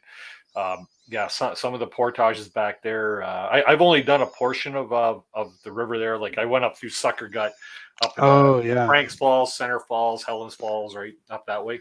I'd love to go to Center Falls. We missed it. We were thinking maybe we should discontinue, but that portage looked like pretty rough. So yeah, well, you know what though, it's worth it though because you got the natural water slides there. Oh man, okay, next time for sure. We're gonna go back. Natural water slides. That's so cool. Yeah. Nothing like coming off a natural water chute and coming out covered in leeches. The little tiny ones, right? Yeah, that's cool. So, you got any other big plans for the summer? Fall, I guess we can yeah. Well, Paul Hoy and I are gonna go on a trip together in the Temagami region later this month. So really looking forward to that. Yep. Been really enjoying like Paul's. You guys probably seen him on Facebook. All his different poetry and his photos, really inspirational stuff. So I'm happy to do a trip with him. And after that, connect. Paul, I got to connect with you one day here. We'll talk. Sorry about that, Darren. Yeah, no worries. Yeah, no, absolutely. Super solid guy. So accommodating, so nice. Just a wealth of knowledge. If you're into Wabakimi, like talk to Paul for sure. Sorry to don't mind to like volunteer you, Paul, but I'm sure he'd be happy to oblige. Yeah, wealth of knowledge there. Yeah, and then hopefully another North Algonquin trip. Thanksgiving, we have the days booked off work. We're just figuring the route. So hopefully a Thanksgiving Algonquin trip as well. Yeah, and then I believe you should have a day plan to go to Canoehounds day camp. I know we talked about that a long time and it never come into fruition, but you know what? That weather's starting to come again this time of year. Yeah, and now we've got vaccines and all that, so let's we'll definitely make that happen. Yeah, I would love that. I'll get you out there one day, and we'll make that happen for sure. Yeah, for sure. Thanks. Also, thank you very much right? for doing these for me. That's awesome. So anybody looking for stickers, Dennis is a man, as you guys already know. So yeah. I'm glad you got them done. They turned out pretty good. I printed a couple extras, and they're on my food barrel now. So oh yeah, nice. Yeah, that's the neat part about printing decals and stuff like that. I got this fruit fly driving me nuts here. Neat thing about doing the stickers is I can always print a few extras, and I don't have to send away for them. Right? Oh yeah, nice, very nice. That's awesome, man. Yeah. So any other big things that happened this summer? I know, you know what, the summer seemed to have flown by so fast. Oh, it's crazy. Got such a late start, right? Yeah, no, I think the main thing for us is we did pick up our canoe. Like first time we actually bought a canoe, but we went all in this season and bought one actually last winter and picked it up in late April from H2O Canoe Company, and it's awesome. So we are grateful for that because we have so much more freedom. So we've just been trying to discover new routes, new places, a lot of YouTube research on a lot of trips on everybody who's basically on this channel. So thanks everybody for sharing your knowledge so freely and sharing the passion for it. And then for me, the main thing I've been trying, like I said, just learn some new bike skills and be more confident and get some better, I guess, video for the channel too. So it's one of those things that I enjoy doing, but the editing I'm not as savvy with. So I could use some. And you know, your last season you had a great stream regarding, you know, the content editors and stuff. So that's super helpful. I revisit that one frequently to try and pick up some tips. I got block going right now. I got over 400 gigabytes from my summer trip here, and I got total editor's block. It's just like, that's why I haven't got the video out yet, right? It's like I just got total editor's block. I should do like Joe Robinette, maybe send all my stuff to and pay her to do it, right? She'll make it look good. Exactly. That's a good call. Yeah, that's all right, man. Well, you know what? I appreciate you popping on the panel tonight. Unless you got something else you'd like to share, because I know you've been part of a few. Actually, I wanted to know, how long have you been paddling for? Oh, thanks. Yeah, actually, it's been somewhat recent. Like, far more into the biking side of things for quite some time, and I would say it's only been 5 years. Like, really into the portage trips. We did one of those like introductory loops in Algonquin with another couple of friends of ours. We botched the whole thing. We didn't really know too much about the etiquette, so we got the cheapest canoes. It was like the 17-foot aluminum canoes at the portage store, and the manager pleaded with us not to take it because they're like, oh, you know, like it's technical portages. And we're like, no, it's fine. We thought they were trying to upsell us. We should have listened. It was like triple carry every single, you know what I mean? So we learned our lesson, but you know, we kind of suffered and then loved it. And we always look back to that trip going like, yeah, we want more of this, but let's just be better equipped, better prepared. So it's only been about 5 years that we've actually really been into it. And now it's like the thing we look forward to most, really. When we say we, you're talking about you and the wife? Yeah, pardon me. Yeah, my wife and I, Karen. Yeah, it's Darren and Karen, so it rhymes and it's kind of fun. Like, yeah. Okay. But she's not a Karen, right? No, she was Karen before Karen was bad. Before Karen was popular. Okay. You know what? I can't let you go yet because Conjuring Rock wants to know a little bit more about your canoe. Hull style material layup. Absolutely, thanks. Yeah, I had a good experience with them back in 2016, not knowing anything about canoes, because actually that's based on Chris Prouse's video on one of their Algonquin loops. They did the one at Big Crow Lake. It was like the best lookout in the park. And we saw that video like, oh, we got to go there. So we set it up with, I thought it was Algonquin Outfitters. It was actually Opiongo Outfitters. And I showed up at Algonquin Outfitters and they're like, we don't have you on the list. And I was like, pretty sure. And then I was like, oh, it's Opiongo. So Opiongo Outfitters had H2O boats. So we had it and we were so impressed. We're like, wow, this is it was lightweight for us. Like, I guess, we were talking about that heavy boat. This is like our second trip to the park, right? But it was sub 40 pounds. It was so navigable, even in the big wind and stuff like that. It handled really well. So it just kind of stuck with me, like, okay, H2O, this is cool. And then when we finally were able to start looking to purchase a boat, obviously last year with COVID and stuff like that, it was hard to even get on a list with Swift and stuff, which, I mean, Swift makes great boats. So we were hoping to get into those, but started looking and we remembered back to the H2O. So I contacted Jeff Hill because, he's right on his website's pretty transparent and open. And he got right back to me and I went and visited him and he actually let me borrow one of the boats for the canoe flip challenge because I didn't have one at the time. That's right. Yeah. Yeah. So when we went and visited, I was immediately impressed and we, stuck up a conversation and told him, look, we're in the market. And to answer the question, so apologies for a long-winded answer, we ended up getting the 16.4 Heritage Prospector. It's in the Anegra Basalt layup, so it's 39 pounds with skid plates. It's very tough. It's obviously lightweight. It handles really well. Like I said, big wind and stuff.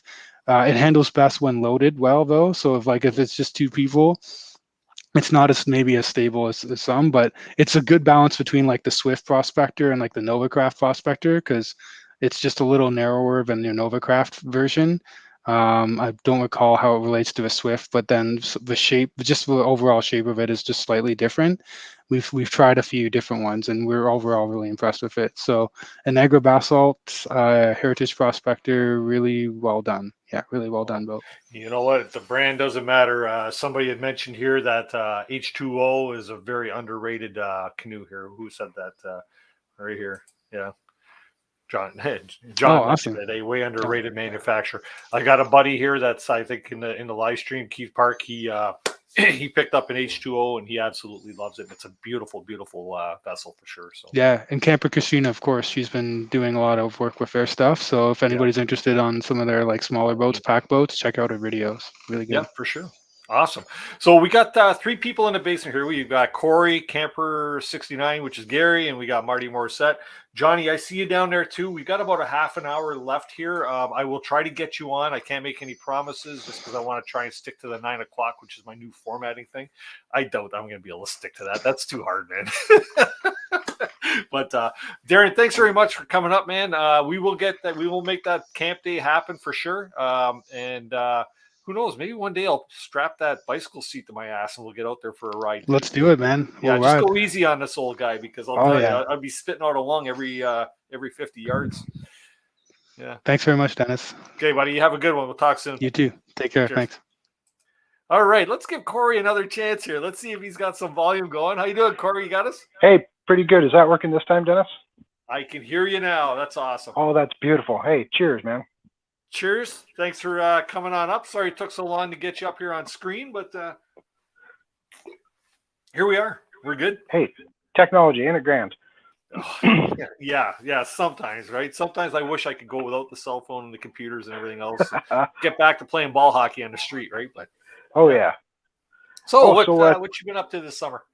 Well, me and a few of my friends, we decided this summer we were going to try and get up at least once a month into the park or someplace in the backcountry. Canoeing. We over the last few years we've done a lot of tent trailer camping, and then started with a little bit of boating on the big water, and started doing a bit of smaller water canoeing, and really fell in love with it, and really fell in love with the backcountry in Algonquin. So we've tried to get up once a month, and we've been fairly successful at that. But we decided to try and plan a dads and daughters trip in mid-July. So we went up July 15th, took a Thursday and Friday off of work, and a bunch of us went up. So it was me and my 2 daughters, Emily and Heidi, who are watching in another room right now. My friend, good friend, Jason Swanson, his daughter Bria, and Ben LeClaire and his daughter Dakota. So if you remember, in the middle of July, there was a little blast of some real inclement weather, but so we decided we'd take something real easy, go in the big front door of Algonquin. We went in Rock Lake, and we were only staying on Penn Lake, so we had the one portage into Penn Lake, and so it was the girls' first really my girls, they've been in kayaks before, but they'd never been in a canoe, so we had 2 16-foot canoes for the dad with a single daughter, and then I rented a 16-footer or 17-footer, and had my 2 girls in it. Speaking to me outside the window here. Holy, sorry. Yeah, it's coming. It's coming in a hurry. But so we set out that day, and it was my girl's first time ever being in a canoe. So as we're heading out, and everybody's they're still ripping power boats in Rock Lake, and had the opportunity a couple times to show the girls, hey, look. If we're running parallel with the waves, it's kind of a rough deal. Like you're going to get a little bit rocky, and so we started showing them. You want to steer into the waves, try and cross them 90 or 45, and so that turned out to be a real useful lesson because we made the portage and it was pretty good. We had a little bit of misty rain a couple times, and you could see it sort of rolling into us, the mist, the fog coming across the water, and we got out into the middle of Penn Lake, and we were searching for sites. So we were back and forth across the lake, checking to see if there's a free site. Found one that looked like a fairly new site, but it was all tall grass and a little bit mushy, and thought, geez, we don't want to camp here. So kept going, and we were paddling away from that site. And one of my girls says to me, I'm looking at the shore, and one of my girls says, hey, Dad, is that that fog rolling in? And I turned to look, and the sky was a nasty shade, and it was like the peninsula in the distance is disappearing as this wall of rain and wind come rolling in. And it put us into a solid 20 minutes to a half hour of straight up survival paddling, like just trying to, the girls are shouting at me, where are we trying to get to? I said, we're just trying not to flip the boat over. We're just, like the waves come up to about a foot and a half, white capping, and you could see in about a 15-foot circle around the boat. And that was the edge of a tornado that had gone, it missed us by about 7K, and it touched down for about 6 or 7K. Yeah. I don't recall the name of the lake that it touched down. How long ago was this? This was July 15th. July 15th. Okay. Wow. Yeah. But there was a bunch of tornadoes that rolled through Barrie. I think there was about 15 of them. That day they said there was 5. Out in Barrie for that one. Yeah. But yeah, it missed.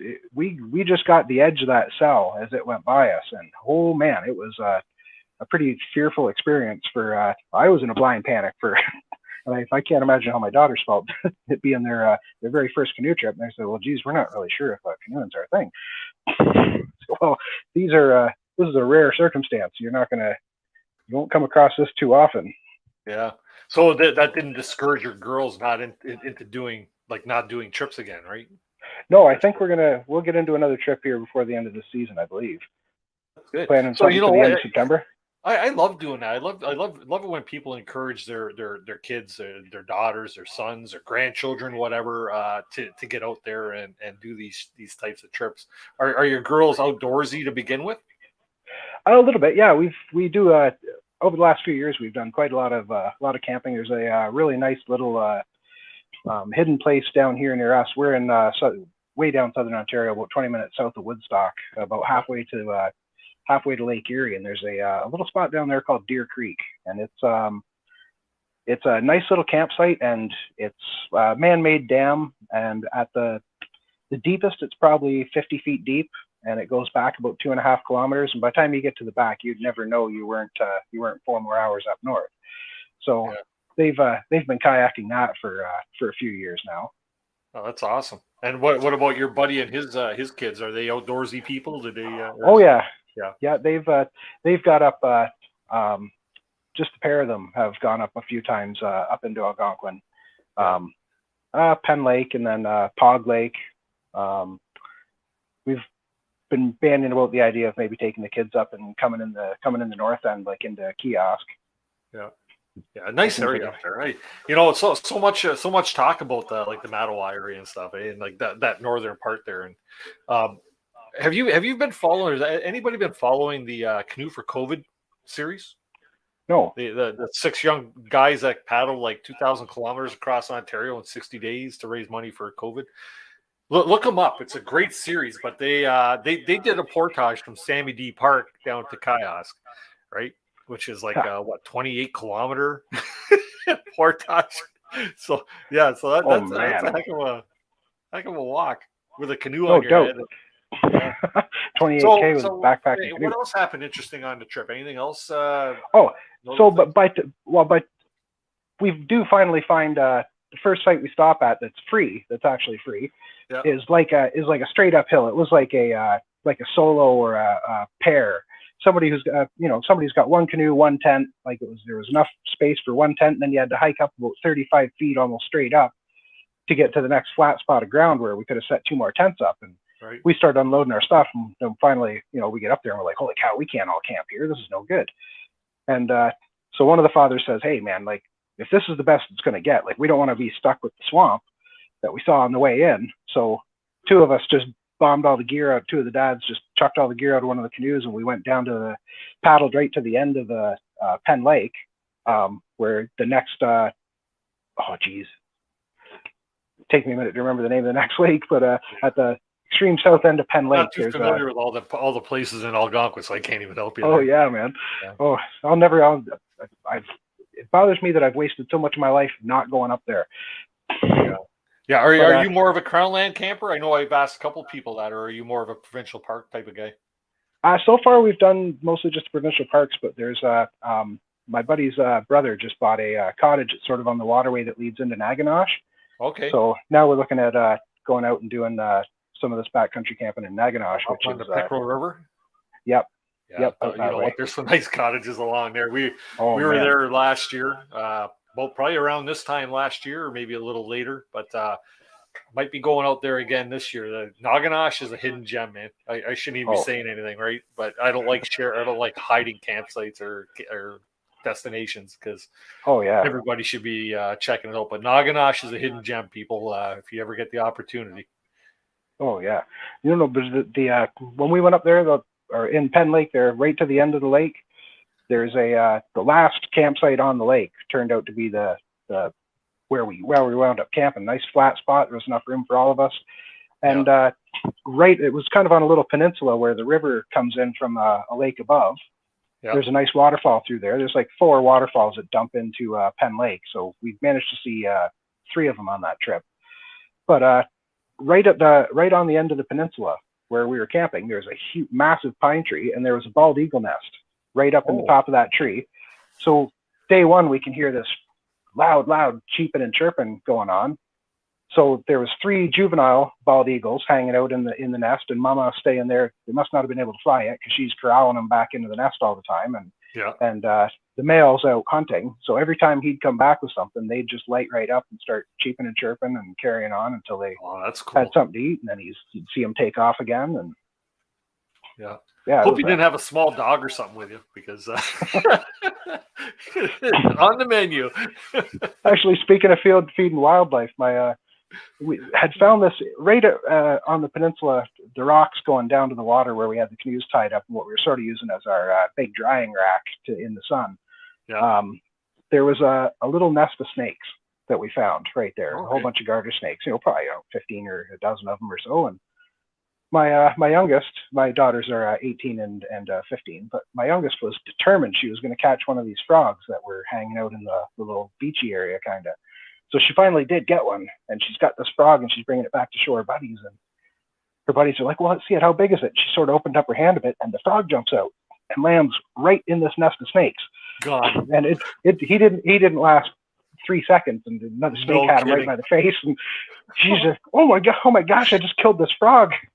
So don't think of it as having killed a frog. Think about it. You just fed a snake. Just fed a snake. 2 ways to look at it, eh? There's 2 sides to the coin. Poor frog. Well, I do got the oldest one's come away she wants to say hello. Hey, how you doing? Nice to meet you. That's Emily. She was the anchor in the front of the boat. With your dad, okay? I can say that. Don't ever stop canoeing with your dad. Oh yeah. Oh, she'll be into it this. If we don't get out again this summer with them, it'll be early in the spring. We'll be out. Yeah. I love getting out. Well, tripping doesn't happen too often with my daughters because they're both in relationships, married off, and stuff like that. But we do family camp together. We call it boat camping, where we go into Crown Land with a boat and load up all our gear, and that's our thing. That's our big get together. But I'd love to. I miss the days of tripping with my daughters. That's for sure. It was always cool to show them and show them how to make a fire. And mind you, neither one of them eat fish anymore after they see me clean a walleye or a pickerel one time. But what are you gonna do, right? Poor frog. Oh, you got to get after. You got to get onto them early to get out there and give it a try. Like it's really something to get in some place where all you can take in there is what you can carry. Yep. And that is great fun right there. It teaches self-sufficiency, I think, to those to the young folks that you're not really going to get that too many other places. Yeah. Sorry, can anybody else hear the thunder going on here? We got. I don't know if you can hear it through my microphone, but we got big thunder going on here. So if I happen to disappear, I don't think it's going to be my internet. It's going to be the thunderstorm. So, anyways, okay, Corry, is there anything else that you'd like to add about the trip? No, that trip actually on the way out, it was real. The rest of the weather on that trip was fantastic. Just nice sun, beautiful sunsets, and I think the canoeing on the way out, the girls are going, this is canoeing on the way out seems to be a lot easier than on the way in. I said, well, we're not fighting with a tornado on the way out. Tornado, your food barrels are empty. Yeah. Oh yeah, and we've joked around for a couple of days now, me and the buddies, saying, this is those girls for the rest of their lives will never step outside into a rainy day and think to themselves, oh geez, I can't go out there, it's raining. They'll be like, this is nothing. I've canoed through a tornado. Yeah, for sure. Corey, do you have any social media that you'd like to share with anybody? No, not in Facebook, particular. Instagram?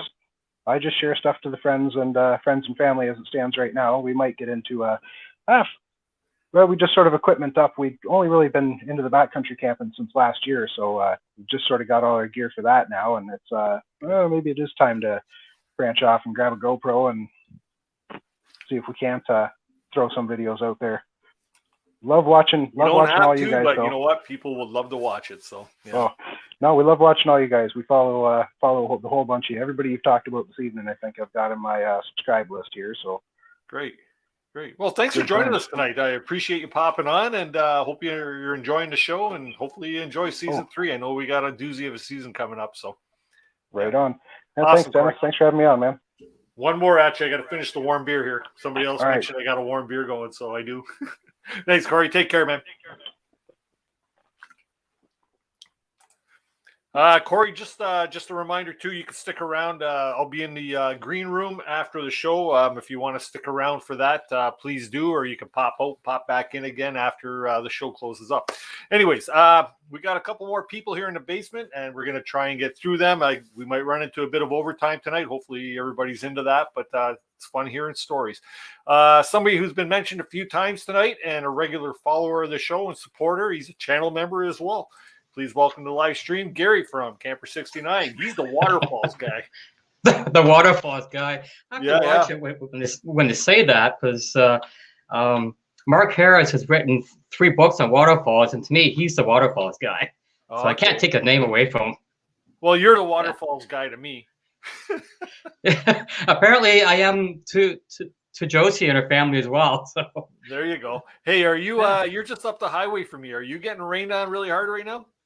We're getting rain and thunder here. I'm in Hamilton, so I'm only half hour away from you. So yeah. So I haven't lost anything yet. The crap out of me. Yeah. Well, I was hoping the summer to share a beer with you, but I think you were busy, and I was busy most of the summer too. Summer's not over yet, my friend. Summer's not over yet. 2 more weeks. You're right. 2 more weeks. You might fall in the same category as Darren. I think I owe you one there to come out to that day camp. So. Yeah, don't go asking people, but I kind of been Gary and I have been following each other for quite a long time. So yeah. So what were you up to this summer? What made your boat float? Well, I didn't do anything that was all that epic, but wasn't home very often. Every week I was away somewhere, just on a 3 or 4 day trip, and that's all I want to do. I want to get out of the city and I want to relax. Whether I'm car camping or crown land or in the backcountry, it doesn't matter to me as long as I'm not as long as I'm not at home here, and it's been good. So everybody knows that waterfalls is my thing, and I think I've been out to about 30 or 35 waterfalls this summer. Wow, you had a busy summer then. I did, yeah. I was up at Pancake Bay car camping for 5 days, and I've been up there before, but there are about 14 or 15 waterfalls I hadn't visited yet. So I made the best of it up there, and they're not all drive-in. You have to do some hiking in and whatever, but it's all enjoyable, and had a good time with that.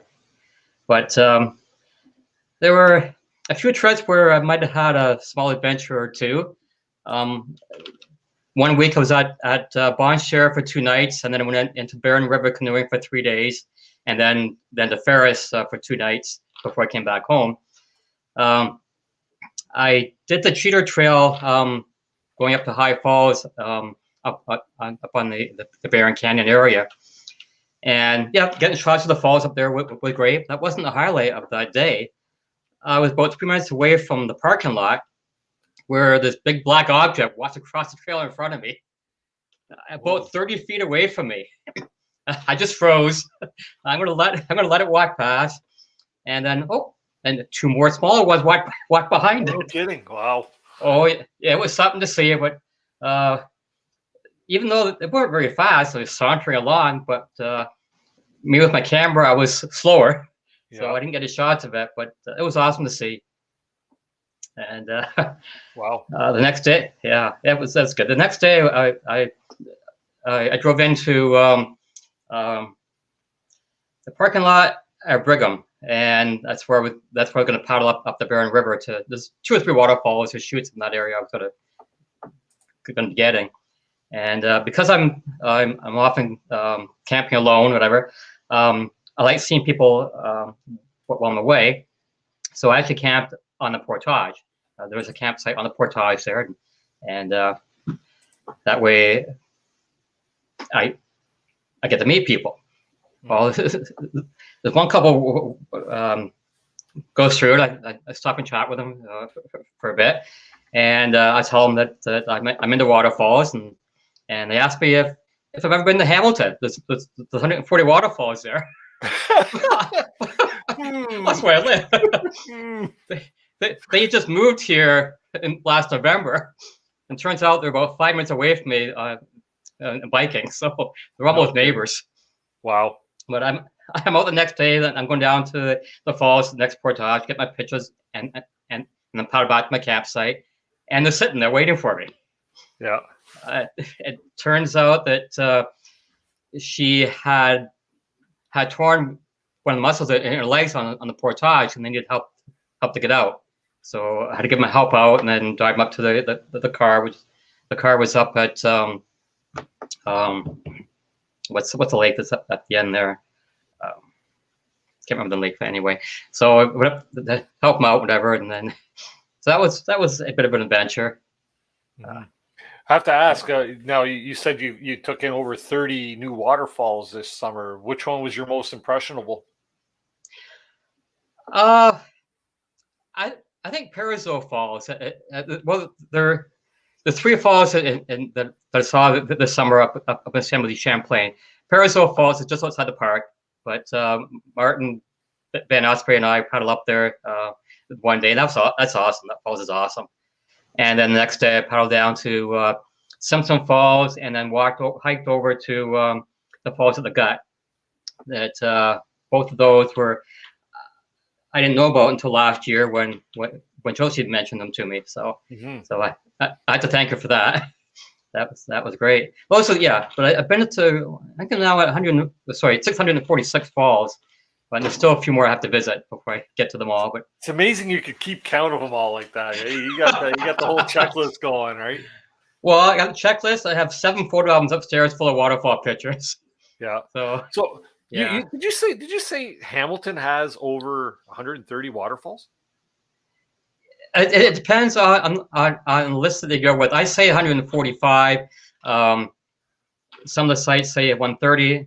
I think the waterfalls the city of waterfall page says it's 150, but I'm not sure about some of the ones that they count.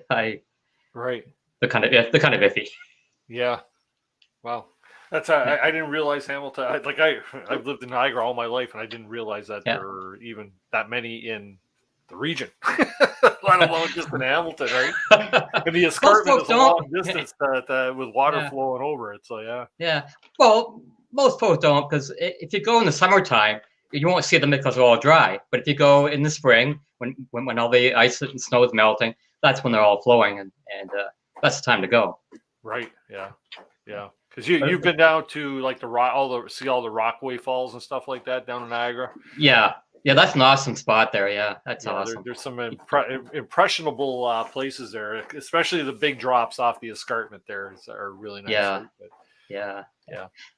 So what have you got? You got any other big plans for the summer? Like I know you're a scouter, you're a scout leader as well, right?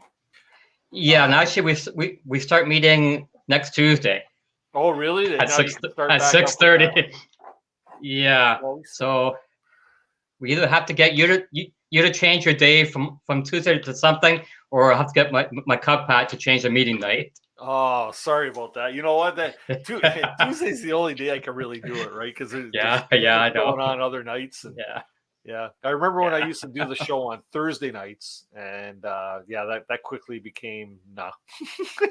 And it's funny because there's a couple of other live streams that I enjoy watching. one that usually starts at about 9 o'clock after this one here that I usually attend and watch. And Rain I never dance? pop into his until like 10 o'clock, or something like that. Yeah. Oh, that's too bad. Yeah. Any more canoeing adventures planned here for the summer? Not yet, but there's still like I'll be going out until mid-October, so I'm looking at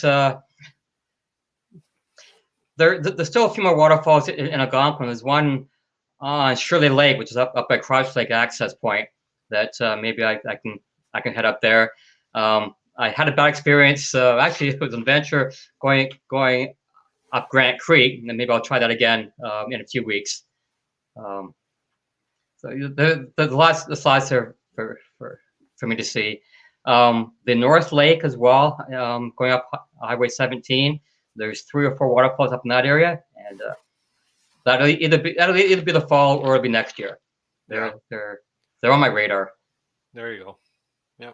Well, like I say, we'll try and connect here maybe sometime in the fall, because I haven't been to my day camp in probably 2 months. Right? So I don't even know if it's still standing. I don't know if a Widowmaker I'm sure it's there. Do it or what, like the one time. So I might go out there one day and get a surprise, or maybe I'll go out there and it'll still be okay, and I won't have to worry about rebuilding it again. So yeah, we'll make a time I wish you luck to get you out there, and we'll have a good day, maybe a little barbecue or something. So. Yeah. Sounds great to me. Gary, thanks very much for joining us. I appreciate it. Thank you, Dennis. And Thank see, Marty just popped out of the basement and he just popped back in. There we go. So we're going to get on with our last viewer. Gary, we'll talk soon. Have yourself stick around for the green room if you want. Will do. Okay, thanks, sir. All righty. And so you know what? This guy, he really enjoys his waterfalls and stuff like that. And I've seen some of his pictures, and you know what? By all means, he's got some nice stuff.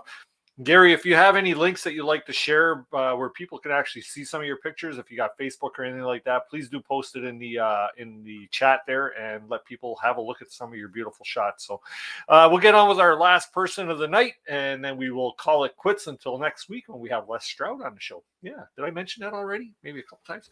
Anyways, welcome to the live stream. Marty Morissette, how you doing, buddy? You got your microphone off. Oh, yeah, am I on? There you go. We got you now. How you been, man? I haven't seen you in quite a while. Well, it's been busy. It's been a really, really good summer. Yeah, awesome. You've been pumping out the videos there too, eh? Yeah, I try to. I try to be pretty consistent weekly. For me, YouTube is about creating, and I love to create videos. It's just in the last 2 years that I've been doing this, it's just been such I used to play music before, and I used to write a lot of songs, and now that kind of converted into making films, or films, big word, but making videos for YouTube. Yep. And it's just so fun. And I just love to share my passion for the outdoors. So why not, right? Yeah, no, you've been doing a good job. I've been watching all your videos there, and agreeing with most of them there, like your Catadine one. I love my Catadine filter, but yeah, it's you know what? Yeah, a little controversial I find the content never informative hurt videos really do well. Yeah. Yeah, it's I don't have the opportunity to go out every weekend, right? It's just the reality of my life. But I love to talk about this, and what I'm trying to do through the channel is document that journey of the adventurer, in a sense that, and adventure is a big word, especially when you look at guys like the Baird brothers and all that, more like the regular dude that's got a wife, a kid, that's got wife, kids, a job, that just can't get enough of it. So, and what people don't realize, and what I try to do through the channel, what I'm trying to do more and more through the vlogs, is kind of get people to be a part of my day-to-day thinking about my next trip, the next piece of gear. How could I optimize it? What's the next thing on the horizon, right? Because that's when something's passion, it's just on your mind all the time, right? Yeah. Now you mentioned that it's hard for you to get out and do all kinds of things. You've got a couple of young daughters. right? Yeah. And you obviously you're trying to really incorporate them into the backcountry or camping and canoeing and stuff like that. What's that experience like so far? Dude, it is. So this summer was awesome for a few reasons. One of the things I wanted to do with the kids, I have an 8 and a 9. New foot challenge. Yeah, you do. You do. So Charlotte is 9, Rosie's 8, and what I was trying to do with them this summer is I wanted to break the 3-day weekend. I wanted to do a 5-day, right? And not a 5-day. Like for me, canoe camping, what I love about it is the adventure side of it. It's like set up, tear down every day, and move. Right, that's the part I enjoy, and I know some people like to base camp, and it's great. But for me, I love that movement. So I wanted to do a 5-day with the kids, and we did. So we went. Actually, we did. It turned into a 4-day because the weather was so bad. I pulled the plug out a day early because we would have been windbound, and there was no purpose of staying out. Especially the last camp was 2 kilometers away from the car, so we might as well just bite the bullet and get out. But we did that. So we did a 4. Basically, we were planned to do a 5-day, but we did a full 4-day. And when I came back from that trip, that's in La Vérendrye Park, just here north of Ottawa, basically on the Quebec side. When I came back from that trip, I was like, okay, now we're tripping. I'm talking like 7.5, 8-hour days of traveling. We didn't do long days in terms of like how far we traveled. Like it would be anywhere between, the way I plan it is, I plan on average 10 clicks a day. So when I know it's going to be shitty on another day, like because it's going to be pouring rain, I'll pull a 17. Like this weekend, we did a 22 with them in one day because I knew 2 days would be ideal to move. Yeah. So I made a long day, but on average 10 clicks a day. But like I spread the map and we went up it was like lakes, but in between the lakes there was like little rivers. And I misread the map when I planned it. It must have been tired, so I had to line the canoes up all those small rapids and paddle up the. Because I was already a day invested into that trip, so it's not like I could turn around and do it the other way around, right? And that day we traveled for 8.5 hours, and the kids were just so awesome. They're just so good, and they don't paddle a whole lot. That's not the purpose. It's just like, can we go out and just move every day for long periods of time and after that trip, it was like, okay, now we're tripping. Like, it's like, now we're there. It's super fun. The kids are very, very comfortable. And I came back, I wanted to go back so bad. I just came back yesterday from a 4-day trip, actually. Cool. That's awesome. And how are the girls liking it? Oh, they love it. Yeah. It's a cool way. It's freedom out there, right? Like I'm pretty easygoing by nature, but for me, when we go out in the backcountry and we go on canoe trips, it's all about exploring, creativity, and just being free, like the freedom aspect of it. So my rules are very simple. You don't go by the water without me. That's as simple as it gets. Even if a toy falls in the water, anything, you don't go by the water without me. That's the only, like, and then the other thing too is like, if I whistle or if I yell your name, just call back. Yeah. Other than that, like, honestly, because they could, like, they've been, it's not safety related, but if you want to yell, and I teach them like a little bit of wild harvesting and you know, like wild edibles, and I like to teach them about tree identification. Not that I'm an expert at it at all, but it's just like, and then it's so much fun. They really like it. It's all exploring. They suck it right in, eh? Yeah. Yeah, and they're pretty good at it. Like my one daughter, Charlotte, she watches the Wildcraft show on YouTube all the time. Yep. And she's so good at identifying birds, you wouldn't believe it. Yeah. You know what? So, I firmly believe in that, man. Get the youth into it at the earliest stages that you can. Like my grandson, I can't wait. I wish I was younger with my grandson growing older, you know, so I can get him out on more adventures. Like one day he's going to have to carry my pack. yeah, for sure. And like probably some of my favorite memories when I was with the kids, especially this year, because we would travel long days. I don't expect any paddling on their part. You know what I mean? Like you paddle if you want to, if you don't want to, you don't paddle.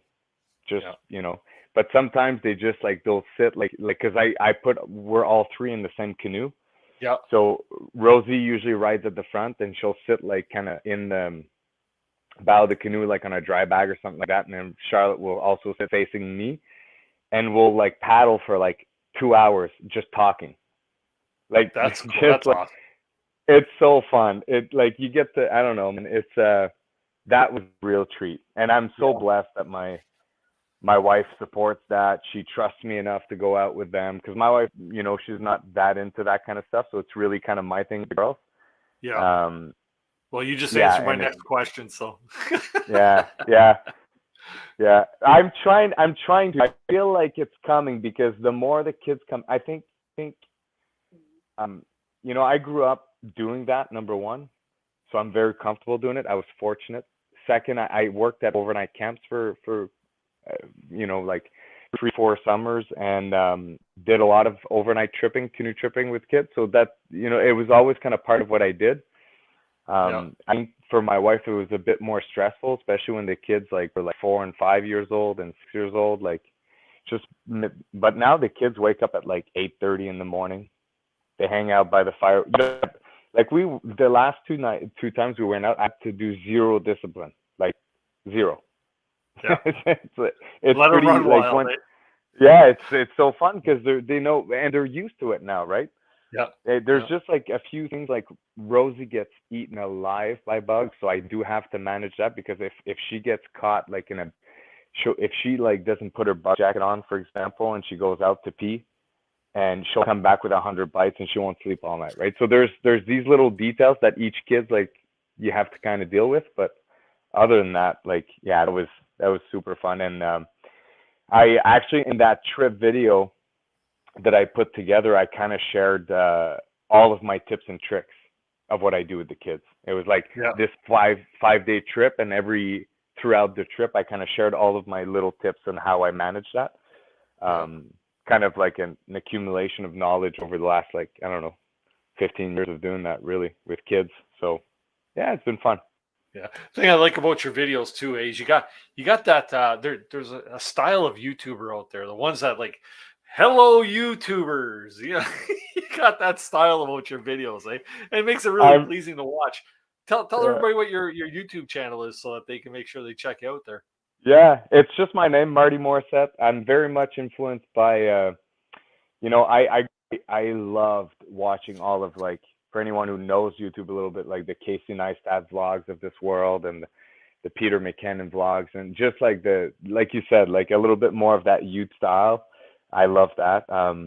Came back, another crazy thing we did this summer is I went back to the rivers, and I did like I hadn't done any whitewater in 15 years. And I'm back to it, and I went down the Noir River, which was my first route ever that I did at 12 years old as a kid. Was one of the Three Sisters. So that's probably my favorite video I've ever produced, is the Noir River that I released 2 weeks ago or something like that. Just, yeah, it was so much fun. Absolutely. This summer was you do some hiking too, don't you? Yeah, so because I live in Ottawa, and the Ottawa River is very much a big part of like my upbringing. It was always, in the summertime we paddle, in the wintertime we go climb the mountains of the Northeast in the States, right? So like in the wintertime, like at Mount Washington, I've climbed Mount Washington on January 2nd at -30, the Adirondacks. That's when I do most of my mountaineering, because the trails are empty then. Like there's just nobody out there, and it's super technical. Like I'm very much into fitness and just like, you know, being pretty fit, and like backpacking in the wintertime in the Northeast definitely requires the fitness and the knowledge. So it's like a good place. So it was always what I did growing up: paddle in the summertime, and then go backpacking in the wintertime. So that's kind of how I split it up, really. Mm-hmm. It would almost be a shame to go backpacking in the summertime, considering the water we have out here. You know what I mean? I know, right? Yeah. I walk around it. I want to be on it, right? Yeah. Yeah, that's right. Yeah, for sure. So what can we expect from your YouTube channel here in the next little while? Do you have anything that's going to be posting soon, or? Yeah, I typically, like I said, my YouTube channel is Marty Morissette. It's just mine. I typically publish every Thursday morning, 8:30. I release a new video. Thanks, man. Thanks, Doug. I publish every Thursday morning. Like I said, my style or my content will always be canoe camping and winter backpacking related, but I'm very much trying to bring the listener in, like the passionates like me who have all these, who just can't go 30 days at a time. You can only be afford like 2 weekends out of the year.